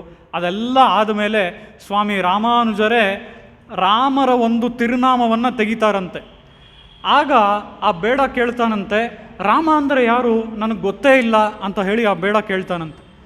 ಆ ರೀತಿಯಲ್ಲಿ ಅಲ್ಲಿ ರಾಮ ಅಂದರೆ ಯಾರು ನನಗೆ ಗೊತ್ತೇ ಇಲ್ಲ ಅಂತ ಆ ಬೇಡ ಕೇಳೋದಕ್ಕೆ ಆ ಸ್ವಾಮಿ ರಾಮಾನುಜರು ಮತ್ತೆ ಇಡೀ ರಾಮಾಯಣವನ್ನು ಆ ಹಗಲಿನಲ್ಲಿ ಅವರಿಬ್ಬರಿಗೆ ನರೇಟ್ ಮಾಡ್ತಾರಂತೆ. ಆ ರೀತಿಯಲ್ಲಿ ಇಲ್ಲಿ ಇಡೀ ರಾಮಾಯಣವನ್ನು ಆ ಬೇಡ ಮತ್ತು ಆ ಬೇಡನ ಹೆಂಡತಿಗೆ ಸ್ವಾಮಿ ರಾಮಾನುಜರು ನರೇಟ್ ಮಾಡ್ತಾ ಹೋದರು. ತಾಯಾರೂ ಅಷ್ಟೇ, ಆ ಬೇಡನ ಹೆಂಡತಿಯೂ ಅಷ್ಟೇ, ಆ ಬೇಡನೂ ಅಷ್ಟೇ, ಇಬ್ಬರೂ ಸಹ ಬಹಳ ಆನಂದದಿಂದ ಈ ಒಂದು ಸ್ಟೋರಿಯನ್ನು ಕೇಳಿದ್ರು. ಇದೆಲ್ಲ ಆಗೋಯ್ತು. ಅಂದರೆ ಈ ಹಗಲೆಲ್ಲ ಮುಗೀತು. ರಾತ್ರಿ ಬರುವಂಥ ಒಂದು ಸಮಯ, ಅವರು ಎಲ್ಲಾದರೂ ಉಳ್ಕೋಬೇಕು ಅಲ್ವಾ. ಇನ್ನೂ ರಾತ್ರಿ ಬಂದೂ ಇಲ್ಲ, ಸಂಜೆ ಆಗ್ತಿದೆ ಅಂಥ ಒಂದು ಸಮಯ. ಆ ಸಮಯದಲ್ಲೇ ಆ ಬೇಡನ ಹೆಂಡತಿ ಹೇಳ್ತಾಳೆ, ನನಗೆ ತುಂಬ ಆಯಾಸವಾಗ್ತಿದೆ ಅಂತ ಹೇಳ್ತಾಳೆ. ನನಗೆ ಇನ್ಮೇಲೆ ನಡೆಯೋದಕ್ಕೆ ಆಗಲ್ಲ, ನಂಗೆ ತುಂಬ ಆಯಾಸವಾಗ್ತಿದೆ, ನನಗೆಲ್ಲಾದರೂ ಸ್ವಲ್ಪ ನೀರಿದೆಯಾ ನೋಡಿ ಅಂತ ಹೇಳಿ ಆ ಬೇಡನ ಹೆಂಡತಿ ಹೇಳ್ತಾಳೆ. ಅದಕ್ಕೆ ಸ್ವಾಮಿ ರಾಮಾನುಜರು, ಸ್ವಾಮಿ ತಾವಿಲ್ಲೇ ಇರಿ, ನಾನು ಹೋಗಿ ಇಲ್ಲೆಲ್ಲಾದರೂ ನೀರಿದೆಯಾ ನೋಡ್ಕೊಂಬರ್ತೀನಿ ಅಂತ ಹೇಳಿ ಸ್ವಾಮಿ ರಾಮಾನುಜರು ಹೊರಡ್ತಾರೆ. ಸ್ವಾಮಿ ರಾಮಾನುಜರು ಹಾಗೆ ಹೊರಟು ಹೋದಾಗ ಒಬ್ಬ ಎತ್ತಿನ ಗಾಡಿ ಅವನು ಪಾಸ್ ಆಗ್ತಾನೆ ಸ್ವಾಮಿ ರಾಮಾನುಜರ ಮುಂದೆ. ಸ್ವಾಮಿ ರಾಮಾನುಜರು ಕೇಳ್ತಾರೆ, ಇಲ್ಲಿ ಎಲ್ಲಾದರೂ ನೀರಿದೆಯಾ ಅಂತ ಕೇಳಿ, ಅಂದರೆ ಬಾವಿ ಇದೆಯಾ ಅಥವಾ ಬೇರೆ ಯಾವುದಾದ್ರೂ ನೀರಿದೆಯಾ ಅಂತ ಕೇಳಿ ಆ ಗಾಡಿ, ಎತ್ತಿನ ಗಾಡಿಯವನನ್ನು ಸ್ವಾಮಿ ರಾಮಾನುಜರು ಕೇಳ್ತಾರೆ. ಅದಕ್ಕೆ ಆ ಎತ್ತಿನ ಗಾಡಿಯವನು ಹೇಳ್ತಾನೆ, ಏನು ಸ್ವಾಮಿ, ತಾವು ರಾಮಾನುಜರಲ್ವಾ, ಯಾದವ ಪ್ರಕಾಶರ ಬಳಿ ಅವರ ಶಾಲೆಯಲ್ಲಿ ನೀವು ಓದ್ತಾ ಇದ್ದೀರಿ ಅಲ್ವಾ, ಇದೇನು ಹೊಸಬ್ರು ಹಾಕಿ ಕೇಳ್ತಾ ಇದ್ದೀರಾ? ಇದು ನಮ್ಮೂರೇ, ಕಾಂಚೀಪುರ. ಅಲ್ಲಿ ನೋಡಿ ಪುಣ್ಯಕೋಟಿ ವಿಮಾನ ಕಾಣ್ತಾ ಇದೆ, ಇಲ್ಲೇ ಬಾವಿ ಇದೆ, ಹೋಗಿ ನೀರು ತಗೊಳ್ಳಿ. ಇದೇನು ಸ್ವಾಮಿ, ಎಲ್ಲಿ ಕಳೆದು ಹೋಗಿದ್ದೀರಾ ಅಂತ ಹೇಳಿ ಆ ಎತ್ತಿನ ಗಾಡಿಯವನು ಹೀಗೆ ಹೇಳಿ ಹೊರಡ್ತಾನೆ. ಹಾಗೆ ಸ್ವಾಮಿ ರಾಮಾನುಜರು ಆ ಬಾವಿಯಿಂದ ನೀರನ್ನು ತೆಗೆದುಕೊಂಡು ಬರ್ತಾರೆ. ಇಲ್ಲಿ ಆ ಬೇಡರನ್ನು ಅವ್ರು ಎಲ್ಲೆಲ್ಲಿ ನೋಡಿದ್ರೂ ಕಾಣೋದಕ್ಕೆ ಆಗೋದಿಲ್ಲ.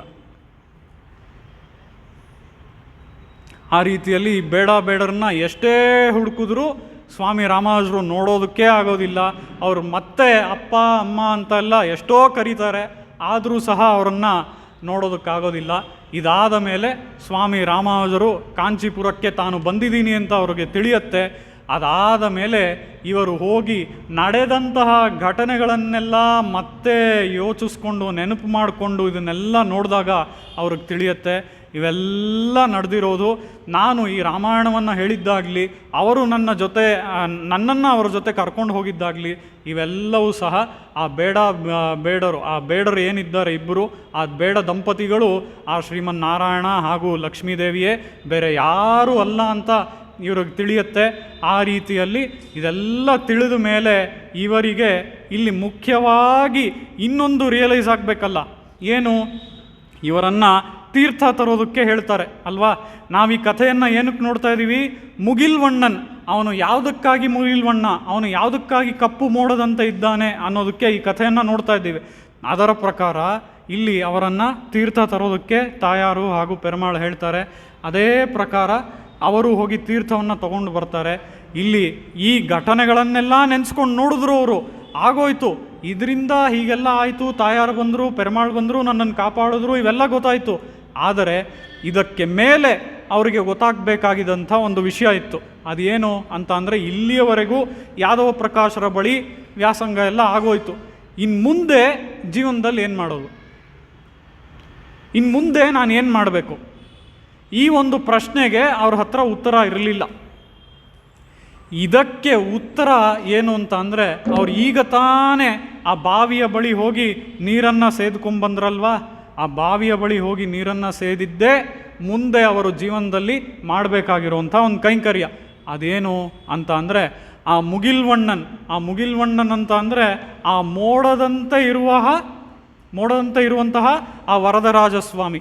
ಆ ಮೋಡದಂತೆ ಇರುವಂತಹ ವರದರಾಜಸ್ವಾಮಿಗೆ ನಾನು ಹೋಗಿ ತೀರ್ಥ ಕೈಂಕರ್ಯಗಳನ್ನು ಮಾಡಬೇಕು ಅನ್ನೋದೇ ಇಲ್ಲಿ ಅವರಿಗೆ ಉತ್ತರ.